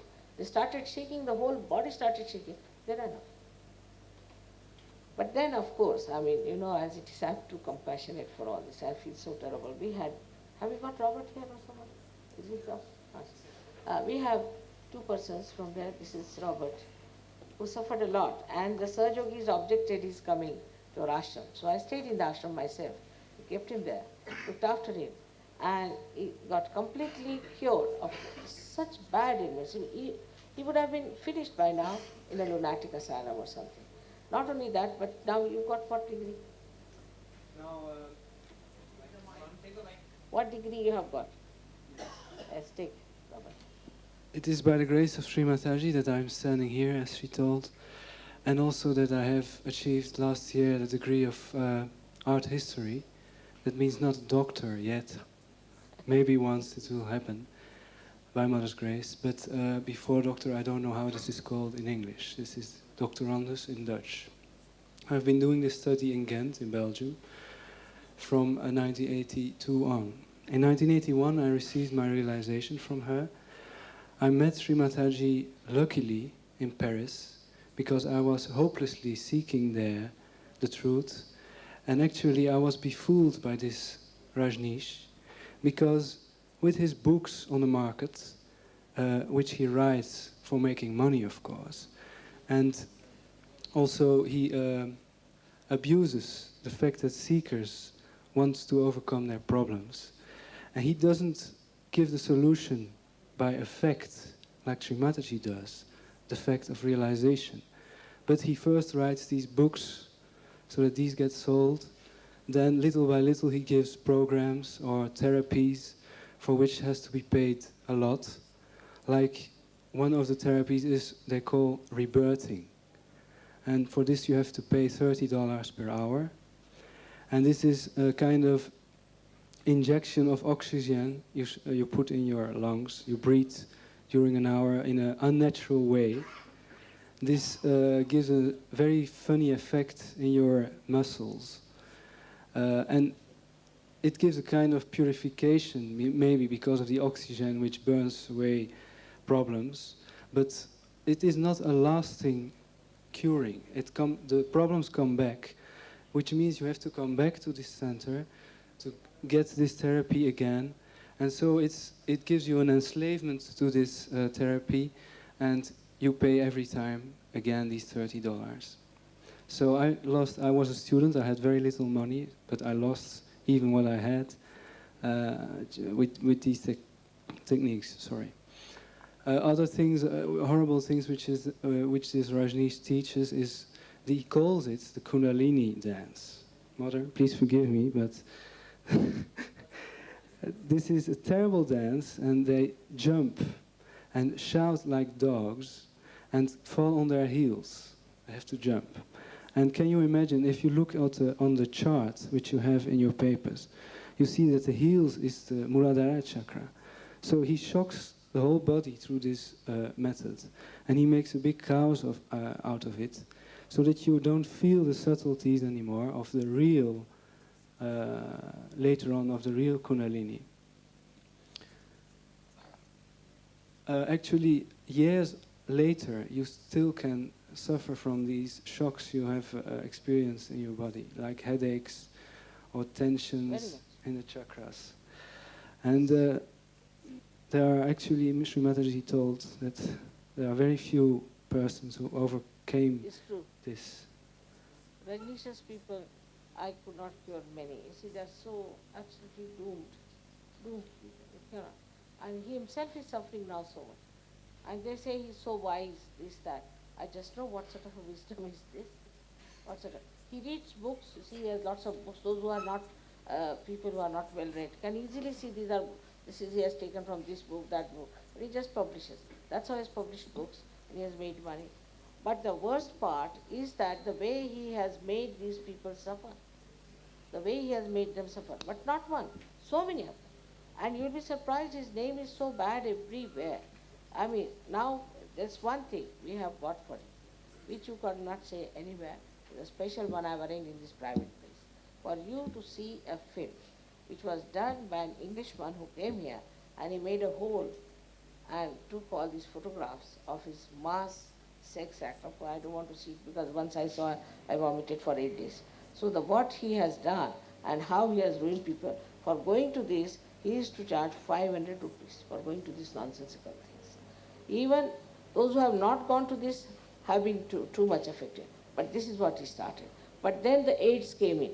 So the AIDS came in and his disciples started getting AIDS, so he changed over. He's done all kinds of tricks, all kinds of things, and all the manipulations and everything. And that's what is now coming into our people who are our leaders. It's coming into them. They are taking from them. He's teaching them all these ways and methods of these things. And I don't know, there was a case I heard about, that there was a case against him that he had taken away this land from somebody and it didn't belong to him. But the whole case was suppressed then, completely suppressed. I just don't understand. It's like you just don't understand how such things can happen. Because I have lived now in UK and any other countries. So, I mean, such horrible things do not happen like this. Anybody cannot get on with every sort of a nonsense. That's why he is here, I think. Otherwise, he cannot exist in any other country. Illegal things, so many illegal things are done. In our case, especially, I will say, they were first shouting, all right? Then they said all kinds of things against me. Now to hear something against your mother is very difficult. If you abuse somebody's mother, but I told them not to get irritated, not to be angry. Then they disturbed us. It's illegal to disturb any meeting. You can shout when there's no meeting. But when I started speaking, the police was just standing there, doing nothing. Then we went to, they told me, they wrote to me another letter saying that, all right, we would like you to tell us about Sahajayoga and we'll try to help you, and we'll of course add to your success and to your fame, to your fame.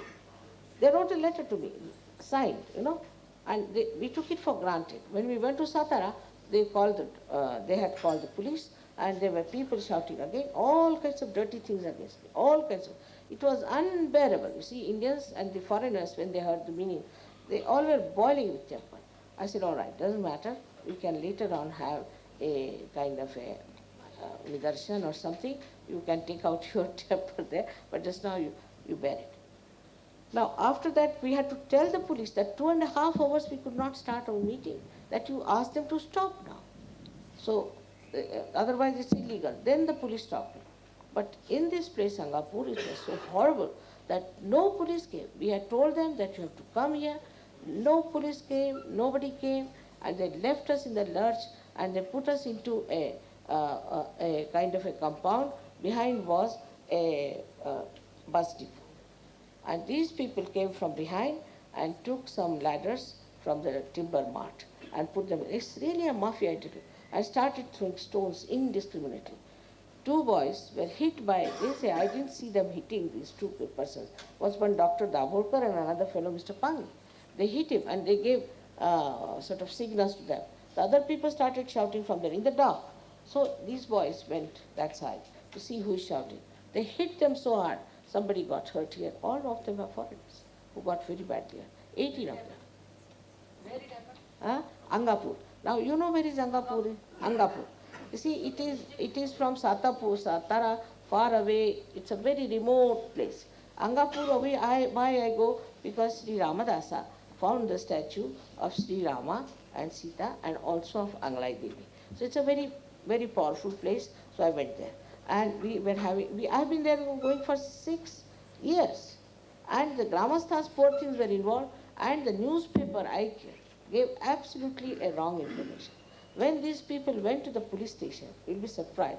The Sakal paper rang up at 10:30 in the night to find out if in Marathi was Matajinchi Sabha Udvasta Keli. These were the sentences. And then he told the right thing. No, it was much worse. They were hit and they put the stones and all that. But in paper, just the opposite. I just don't know how can they do it. And they went to the police later on to put their case, and the police said, have you got any injury? They said, no, not much, but you see, they beat us. All wrong, absolutely wrong. But you'll be surprised, there was a Doordarshan man with them who came. And he jumped on the stage. Can you imagine? This is a mafia stuff. I was about to speak. He jumps on the stage and he said, Mataji, I must have your interview. I said, but this is not the time. You were to come at 6 o'clock. Why have you come now? I have to speak now. No, you must give it. Imagine a Doordarshan man is a government servant. Why should Doordarshan be there? I can't understand. No policeman, only Doordarshan man. And this Vartahar, the correspondent from there, he was there, but he ran away. And this one Mr. Pangi, who was Jilla something, Sahakari Bank, something. So he had thrown the stone, so they brought him to the stage. I said, all right, I agree, he has thrown the stone, and here it hurt a boy, and it gave him a fracture, he started bleeding, we had to send him to the hospital, still it is to be operated on, and something has to be done.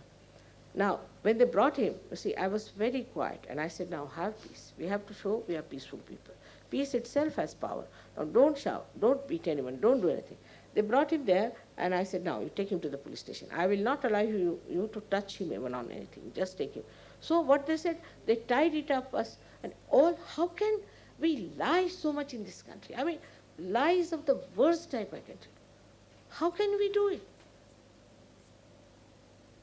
I understand newspaper has to give both the sides, but this is just lying. And the Sakal paper has been always telling lies against me. I built a house. I didn't know that they had intention of having buildings there. They wanted to have buildings for the builders. You see, as if they have become agents of builders. So these people got after me. I didn't know that this land belonged to them or anything. I just built my own farmhouse because I'm interested in farming. So they got after me. And they got a proper 9 people's arrangement made, from collector, commissioner, and even the judge who had, district judge, who had retired. So they put an ad hoc judge there, and passed an ex parte demolition of my house, my husband's hard-earned money, ex parte.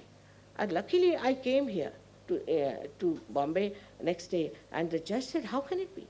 It was a status quo. He gave me a state order, and he squashed the whole thing. He said, you are so illegal. She has taken permissions from Gram Panchayat, from everyone. She has gotten everything map and everything intact. And my husband has gone doctorate from India and also from England in law, and I showed him. And they said, how could you do these things? And this is what Sakal paper did, was to write. Then, of course, our Sahajogis could not bear it, so they wrote to the press that the way they wrote all nonsensical things about, you see, alleging me that I'm doing all illegal things. So the press council was very nice, and they sent me a message that we have decided that you can ask these people to give you a public apology, and whatever you write, they have to publish. But you know, I'm very forgiving. I said, forget it. Now what is there to apologize, and all that is done is done. But they are again back in the seat. I don't know what's wrong with this Pratap Rao Pawar also. Why is he? I mean, just as if, you see, they have become like lords of the whole world. They survey. They can do what they like. And beating these foreigners. They are now going to go to their embassies, and going to go to the whole world, the way they have behaved. It is nowhere done like this. And they are supporting this Andhashraddha Nirmoolan Samiti. I have got the name of Pratap Rao Pawar on the committee there. I mean, this is even worse than mafia. I've been to Sicily, I've been to all places. I've never seen such a thing happen. And the police, you know, the police was so cunning. At 9 o'clock they came. And this policeman says that, now you finish your meeting. I said, meeting is already finished.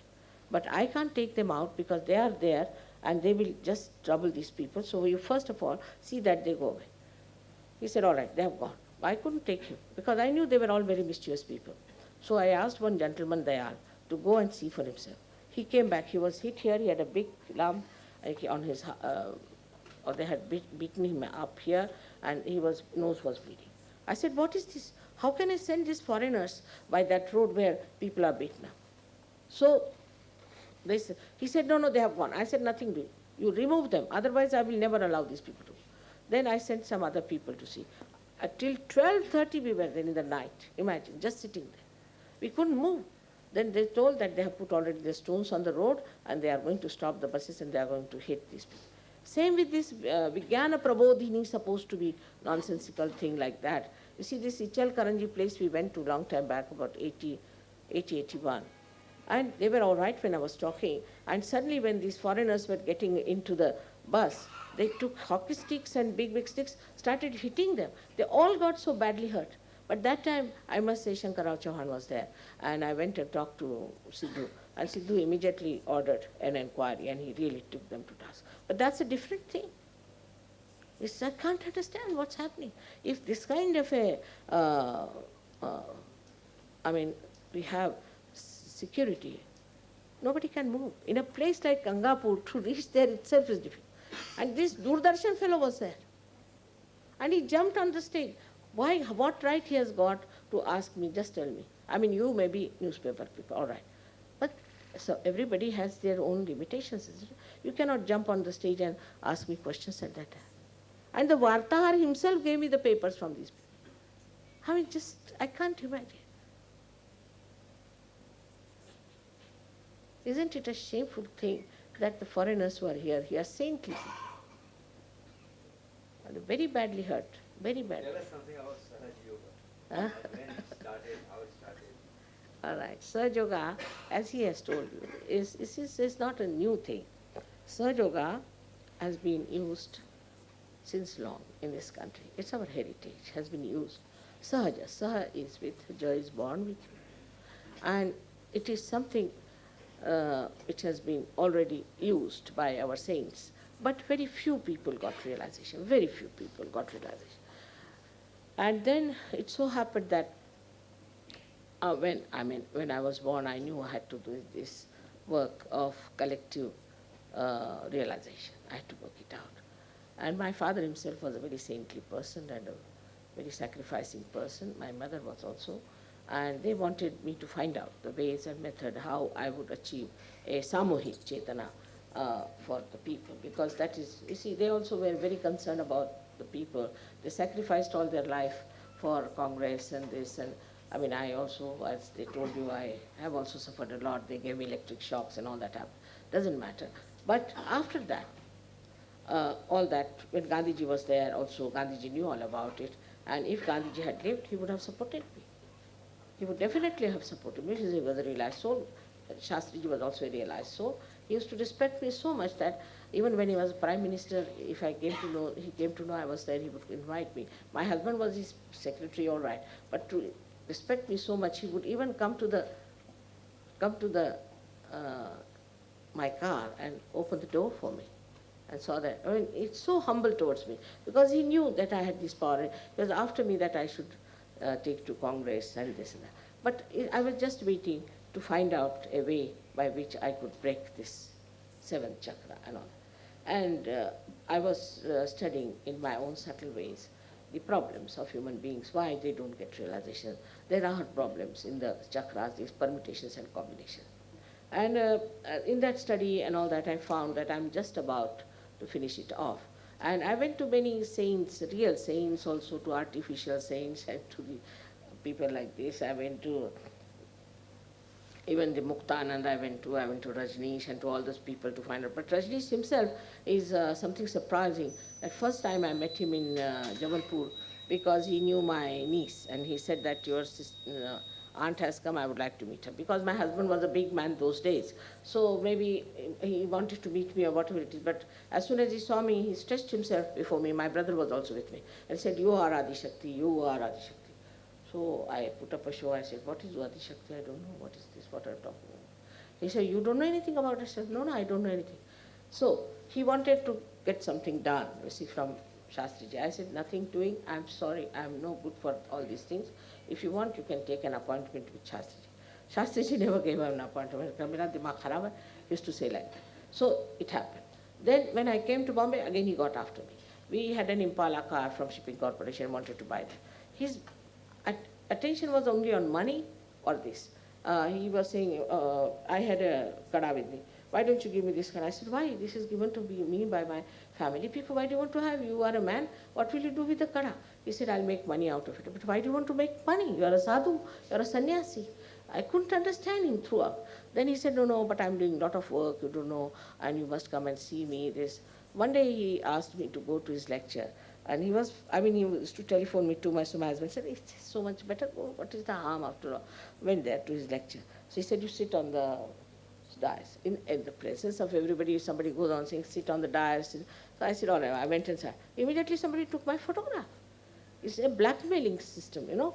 He took my photograph. Then we went to, he said, you come to Narbol. And he telephoned to me so many times. My husband said, I have a friend there nearby. You go and stay there. After all, you can go and see this man. What he's doing. After all, he's saying, maybe there is some truth in it. I said, all right, Baba, now my husband, I didn't know what to tell him about this man, that I didn't think much of him. Then I went there. I went and I saw the way he was mesmerizing people. They were all fainting, rolling on their... I was so disgusted with it. That was on the 4th of May, 1970. The 5th of May, I broke the 7th chakra. That's the thing I broke. He doesn't know a word about Kundalini. He doesn't know anything. He doesn't know any medical. He doesn't know any science. He doesn't know about our Indian music. He doesn't know about Western music. He's not at all knowledgeable. Not at all knowledgeable.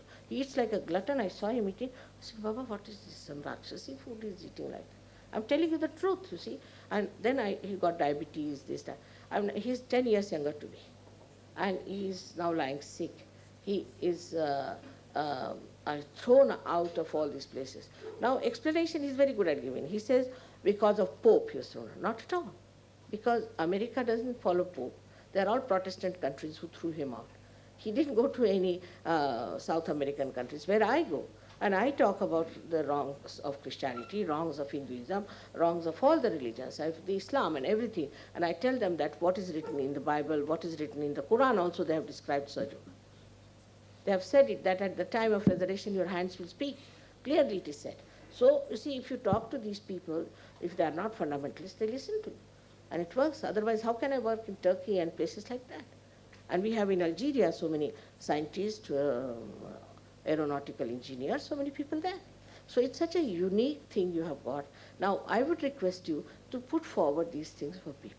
Actually, there was no need also for me to advertise, because you will see that wherever I go, in Delhi, there are at least 12,000 people.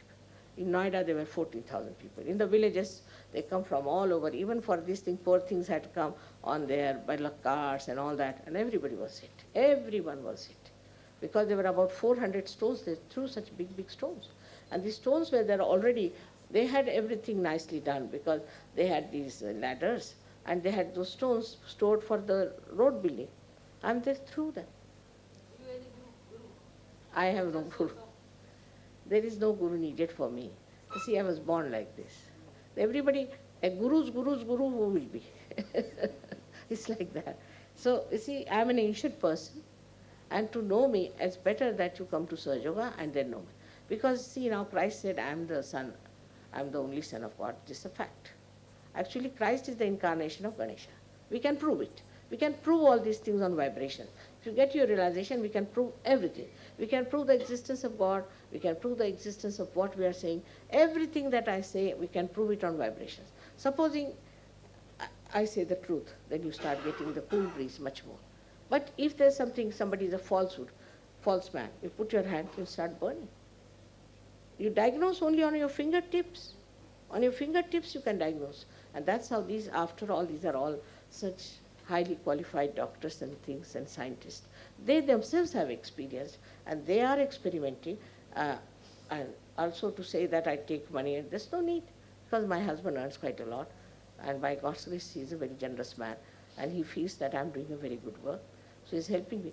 But one side are these false gurus and the people who suffer from Andhashraddha, where I tell them that don't, God, they say that Devi comes in the body. I say, no, nothing of the kind. So they are on one side. Another side are these people. I just don't know. In India is this problem? Nowhere. How can Russians imagine? There was no religion for Russians so far, isn't it? They had no religion. But imagine how they jumped into Sahajayoga. You don't have any center in Bombay? We have so many. Bombay? Oh, so many. किती आहेत हो? हा? एकंदर किती centre असतील? नऊ. सांगा ना कुठे मुख्य ते दादरचं सांगा.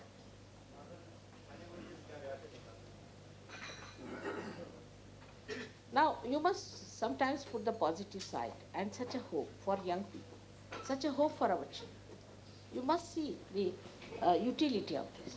You see, this I just don't know. We are not politicians. We have nothing to do with politics. Where we can see this Sahajayoga? We have centers at Dadar on every Thursday at 6:30, Sane Guruji Vidyalaya, behind Kettering College. We are there, and we would all invite you there. Please come there. That's our main center. You go and see and get your realization. Yes. Unless and until you get your realization. We are having a Bharatiya Vidya Like this Bhavan. television is here. You see, unless and until you put to the mains, it doesn't work. So you don't have to pay anything. Nothing will go wrong with you. On the contrary, if you have any problems, they'll be solved. So why not take to your realization? This is your own. You see, just like one enlightened light can enlighten you. We have a correspondent who came with a skeptical mind. He got realization. He's all right now.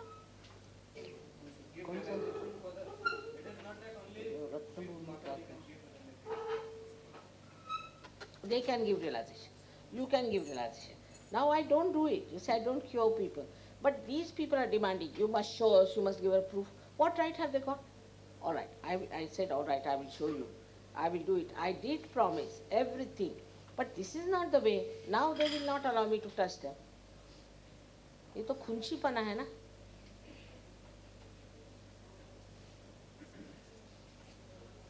And the police plays into their hands. The police, the entire, even doctor, you'll be surprised, they would not give us the certificate of the doctor there. 3 days they had to struggle. Then I took them to Kolhapur. And Kolhapur, the mission hospital was shocked at the condition and they gave all the certificates to us. Everybody is glove in hand. And 2 people have been demoted. One from the Rayat school, another one. They have been demoted. And police is after these people who are innocent people. They are with me throughout. What is this going on? Why you selected Satara? Huh? Why you selected Satara? No, you see, Satara, we have actually on our way to Brahmapuri, we went to Satara. We've been there for the last 7 years to Satara. And in that place we have been because it's a Ramadasa's place, you know that very well. It's a specially blessed place. And Satara people are very nice that way. And they showed us also this Malkham, Lejim, everything. They respected us very much, always. So this time, these were only 16 or 17 people, only. And at Angapur, they were saying so that there were 12 people, and 4 or 5 were standing outside with 3 cars. One was Maruti, another one was Ambassador, and one was some Jeep, some sort of a thing. I mean, this is called as Andhashraddha Nirmulan. I am the one who has been talking about it since the year 1970. I have told them, this is Andhashraddha, you cannot do it. This is Andhashraddha. This is what is Swayambhu, what is not Swayambhu. Even about Christianity, I told them what is Andhashraddha. I told about Paul, so many things against him. And when the Archbishop of Canterbury's advisor was in my program, and I said everything very clearly. At that day, I don't know why, he was there and I said it against Paul, the way he has spoiled Christianity. And he was shocked, but nobody did this to me. Nobody did this to me. Moreover, you see, now we are recognized as a religion, as a federal religion in America, as a federal religion. Then also we are recognized in Russia as an independent organization. In Italy, they wrote a book about me, calling me the person of the year, and they sent their people for televising. And they must have televised the whole thing. They're with us. The government sent it. Of course, I don't expect from this government, but this is not the way to get after us for what?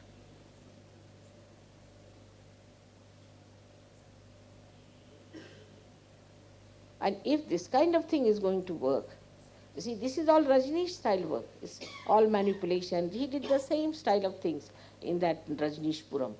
If you want to know, some Americans can tell you all details about it. But I think I would go away now. You better see this film. This is a very unique film which was purchased by Mr. Rajneesh and is not allowed to show in any public places. That's why we arranged this place. But you better have a look. I better go away. I can't bear it. It's too much. It's too much of it. My sensitivity. Have you all seen it or not? Right, Dekha? Put yourself into Bandhan and see. I don't know. I better go. Mere bas karne. About what? UN? क्या बताएं? नहीं उस पर अभी एक मेरा नहीं मैंने एक I gave a lecture which was delayed in Australia about paramodernism, how by the recession, by the behavior of the Russian policy that we are now we are now finished. We are now finished as far as the political problems are concerned, quite a lot. Because you see, one side is gone. See, you clap with both the hands, and the one hand is gone. Like Gorbachev has really, definitely, objectively, and sincerely has shown his interest in removing all kinds of military thing to establish peace. So now Americans have to do something about it. So that problem is over. But also, UN has another problem is fundamentalism. Then we have got another problem is of, as he told you, of the ecological imbalances. Now, ecological imbalances, as he said, will only come when there's a transformation of human beings and the awareness. That, of course, you can only achieve through Sahajayoga. But also, you'll be amazed that Dr. Hamid is not here, but he was asked by his government. I think he was an advisor in agriculture in some country by the UN. But later on, now he's working with Austria. And the Austrian government requested him to help the trees because they were dying out with acid rain. So he took vibrated water and put it to these trees. And he came and told me that, Mother, 60-year-old trees have died away. But all the rest have come up and they are doing all right. So they have developed such strength that they can even fight the acid rain also. So ecological problems can be solved. Also ecological problems come in because, you see, the people go to extremes. Like machines are for us, we are not for machines. But you go on like mad creating machines. Now they were going to also, this government wanted to have some, the other day when I was in Ganpatipure, all these poor villagers came, especially these people who are fishermen. They said, you must do something for us. We prayed to you. I said, what has happened? They are going to get all the toxic things from all over the world, all the waste matter, and they are going to make something out of it on the shores of Ganpatipure near Jaigarh. So all the fishes will be dead, no doubt. And if there's a leakage, all people can be finished. So why to do such a thing? What is the need? See, there are so many other things one can do to improve the conditions of our people. And constructively we should go. Now, I have, in my small way, have thought of so many ways by which we can work out so many things. And we have already started a center for the women who are downtrodden in the villages to teach them certain things, how collectively they can work out some sort of ceramics and things like that. Because it is done by some middlemen always, and the middlemen take all the money. They suffer. Now then I'm thinking of asking people in near my place to grow lots of flowers, and we can have a negotiation with Japan who want to buy the flowers. So they can bring their aeroplanes. If we are not middlemen between, they'll get all the profits and they'll become all right. See, like that, you can do so many things in our country. But the middlemen, the greedy people, they kill them. But Sahajogis are not like that. They are honest people. They don't take any money like that. We have no embezzlement, nothing. We are very, very honest, law-abiding people. Do you need money for all these activities or not? No, you see, activities, of course, we do need. But what happens that now, for example, now I've come here. So my husband pays for my ticket to come to India. After all, he's very highly paid and we have no expenses as such. But otherwise, the expenses now, for example, hiring a hall or something. So they collect some money among themselves. Now we have so many Sahajogis. In the beginning, for about 4 or 5 years, I was paying for everything to begin with.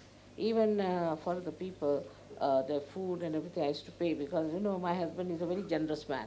And he believes that what work I'm doing is very good. So I used to pay quite a lot. I had to sell my ornaments also, my family ornaments. I did it. But now, you see, the thing is that now there are so many, and they want that for the programs and all that there. But for realization, you cannot pay. I don't take any money. I don't know. Actually, you'll be surprised. We have a trust. We have trustees. I've never even seen the accounts or anything. I have a chartered accountant who comes and sees and corrects it. But I don't touch money. I don't need. Why do I need money for what? For raising the Kundalini, you don't need any money. For traveling and all that? Traveling, my husband pays. Huh?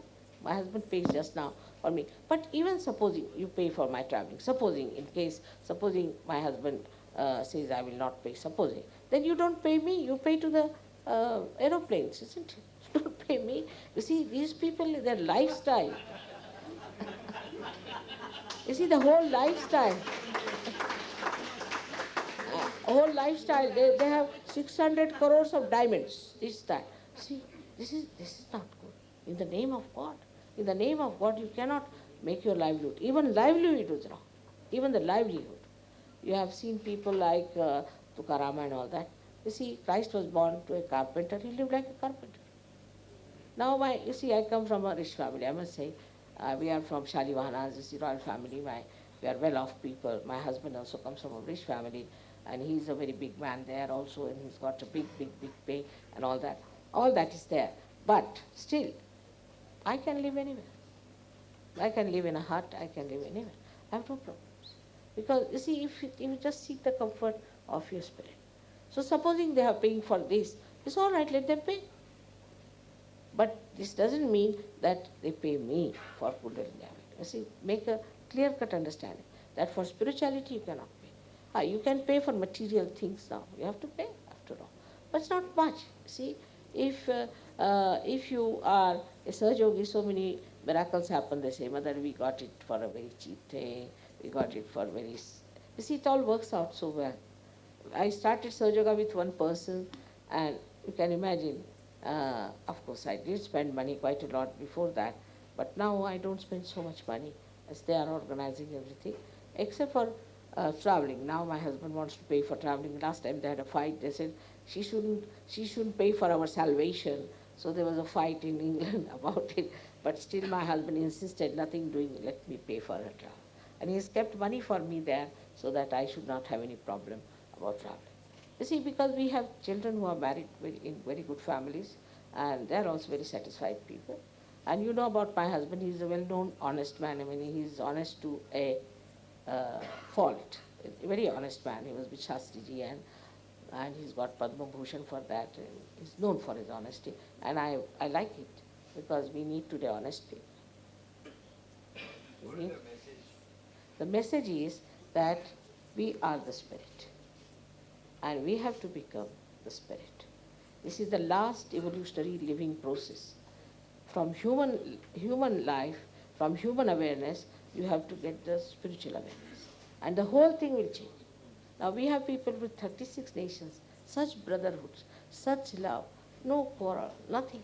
But there are only a handful of people. No, there are thousands. In every country we have thousands. In thousands. To start with, of course. But not now. These are only selected people who have come here. See, there are thousands and thousands. And many could be. You see, we should think that we all should help and we all should be like that. Why not? That means you want to have many people is a very good idea. You should have many people like that. Why not? It's a very good idea to think that we should have many more. I would love to do. I mean, my age, do you know, is 67 years now. And I'll be starting my 68th year in March. But still I'm traveling so much and I hardly sleep and hardly eat. I mean, I'm working so very hard. So I'll be very happy as long as I can live. I would like to work and spread this message everywhere and get people the realization. This is all predicted in our books. In a Nadi Granth, they have predicted it. Even Rabindra Babu has described it. This one, Louis, is a great poet in England. He has described it clearly. And of course, I must say, William Blake, if you have read William Blake, he has described it very clearly. We had it in Nadi Granth completely written down, the complete Sahajayoga. And Ganeshwara has described as Pasaida. So there has been seers who have described it. So the time has come for us to change and to enjoy. So why not enjoy? Then in the newspaper, we'll be only talking about Sahajayoga. As we have a newspaper, we talk only about Sahajayoga. What happened, how people gained this thing, how they were rewarded, what nice things happened, and everything nice, nothing shocking. No sensations. So, I mean, I would say that you should take to Sahajayoga. Firstly, you will not get into any diseases. All right? Secondly, mentally, you will be very satisfied and a happy person. Emotionally, you will be a very balanced person. You will become a real correspondent, because you will develop a witness state, where you will not be biased, and you can penetrate into the problems. You will be able to know what's going on. And thirdly, you will become a peaceful personality, absolutely peaceful. And that peace is what we need today. Only talking about peace, peace doesn't come. Peace has to come from within. And you'll be a very righteous person, you'll be very proud of your virtues, and you'll enjoy each other all over the world. They are all your brothers and sisters from all over the world. All right? It's very relaxing and beautiful. बताइए कशाला?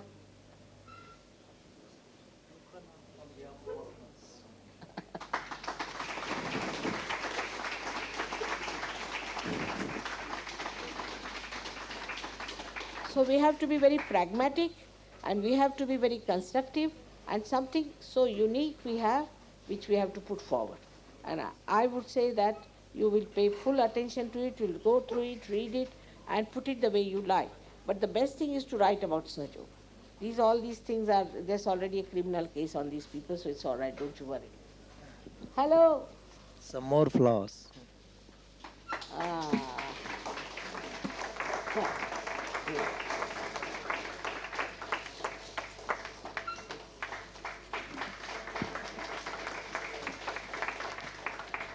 Can you imagine that Germans went to Russia to give them realization? Germans. Can you imagine such a thing happening? That Germans went to Russia to give realization. So all this kind of a mutual understanding, what's it? From Austria. Can you solve this Punjab problem? Of course, why not? 100%. I'll tell you.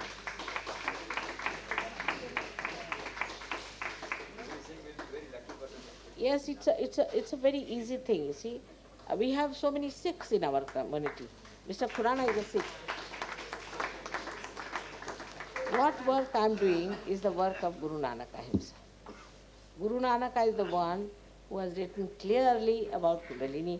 Kabira has described it so clearly in that. He was so systematic that he got all the great saints of our country together to put this Granth Sahib. In the Granth Sahib there is Namadeva also. Namadeva was a great saint from India. And he made him learn Punjabi language, and such a big book he has written. Now, if you can put before them the ideals of Guru Nanaka and what Namadeva has written and all that, you see, they are disturbed people. But if you tell them that there is a way to get realization, I must tell you one thing. Sikhs and Muslims are the best to get realization. Once they get it, they are there. Somehow or other, because they talk of abstract, I think, somehow. And we have so many Sikhs now. In Delhi, there are so many Sikhs who are coming to Sahajayoga. And once it spreads to that side, I'm sure everything will neutralize. Everything will neutralize. We have Pakistanis also, yes, of course. We have Pakistanis also, yes, true. We have, you see, from 36 nations, we have people here. So you can imagine, there are different languages, there are different ideas and everything. Thank you.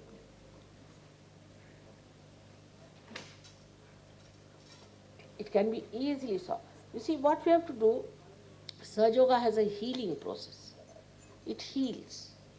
It heals your wounds. It heals your problems, you see. So if the healing process in Punjab could be put, they'll heal up and everything will be pacified. Absolutely. Just what you need is the healing process. I think we have never used the power of love so far, only the hatred.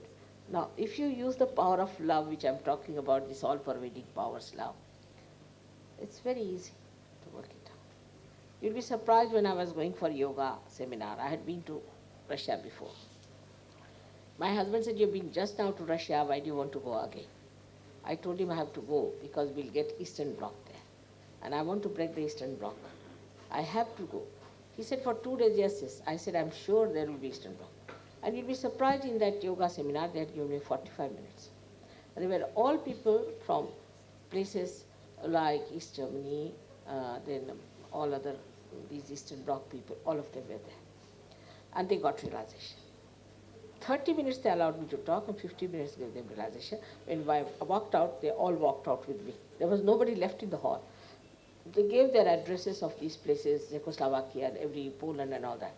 And can you imagine, as soon as they went back, it cracked, it triggered. So if we have some Sahajogis from Punjab who get to Sahajayoga and they go there, it will work. Because they aim at peace, such personalities aim at peace.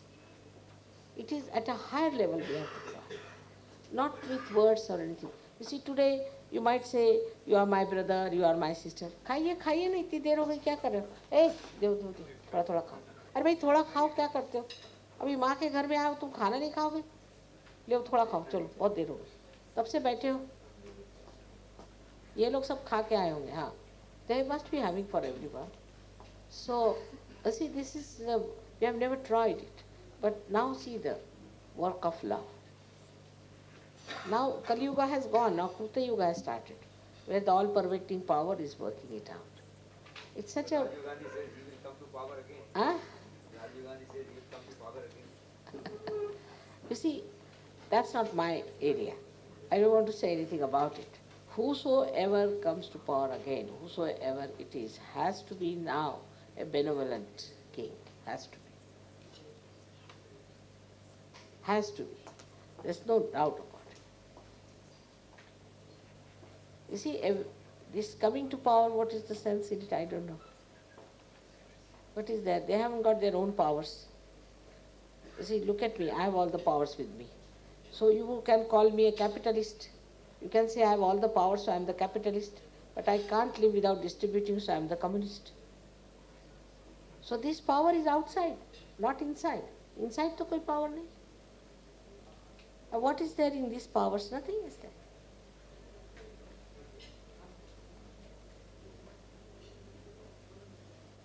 It is for you to now to understand that this is neither this way nor that way.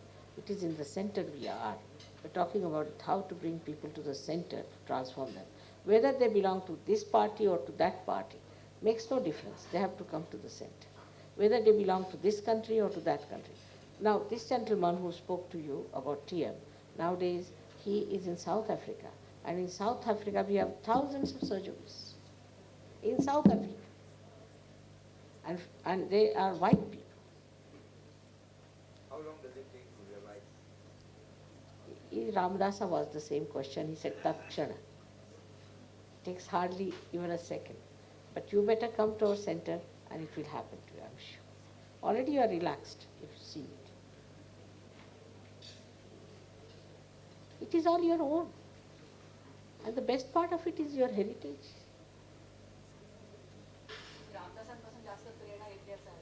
कुणी रामदास स्वामींपासनं नाही, सगळ्यांच्यापासनं बेटे. असं आता ज्ञानेश्वर कितीचे झाले, त्याच्या आधी आपल्याकडे झाले मच्छिंद्रनाथ, गोरखनाथ. नाथपंथीयांचं काम आहे, नाथपंथीयांचं काम आहे आपल्याकडे केलेलं. एकीकडे वेद वगैरे होते आणि दुसरीकडे भक्तिमार्ग होता मधोमधा. कानिफनाथ वगैरे केवढे झाले आपल्याकडे नाथपंथी. हे महाराष्ट्रातलं कार्य आहे, हे दुसरं सांगायचं म्हणजे. आणि महाराष्ट्रातच शहाणपण आलंय लोकांना.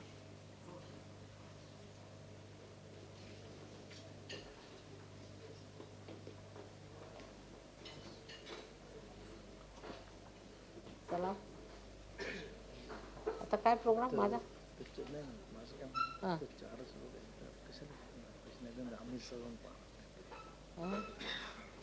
तुम्ही पाहा.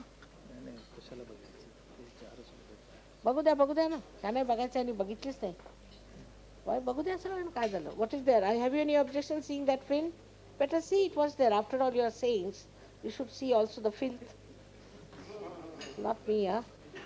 I've had enough of it. तुम्ही बघून जा. तो आपके लिए खास अरेंज किया. 1 मिनट देख के जाओ. ये दिखेगा नहीं आपको. देख के जाइए. तो आपको पता होगा क्यों मैं ये बात. We are not interested in that. ठीक है.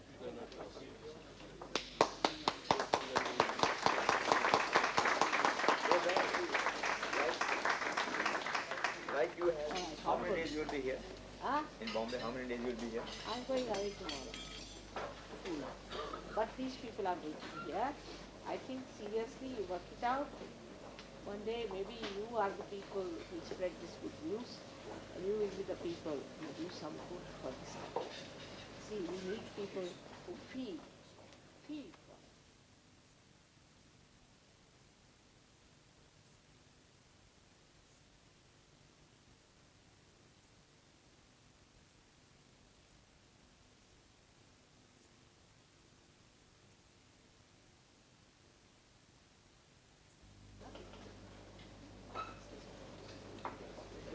और ये पैसा बनाने का धंधा नहीं, ये तो रामदास स्वामींनी दिलेलं तर संतांचं लक्ष तुम्ही सांगाया ना, सगळं लिहून गेले ते सर्व बेकारच गेलेले.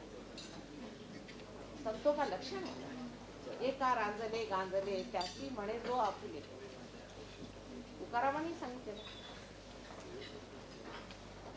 जिस चीज से लोगों को फायदा होता है उससे बेनोवलेंस आता है, वो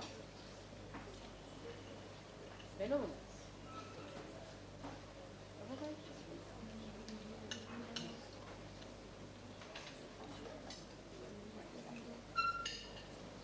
पण चला तुम्ही येते त्यांना बघायचंच आहे. You're not interested. No, no. How many days you will be here? Huh? In Bombay, how many days you will be here? I'm going away tomorrow. But these people are going to be here. I think seriously you work it out. One day maybe you are the people who spread this good news, and you will be the people who do some good for this country. See, we need people who feel for it, feel for this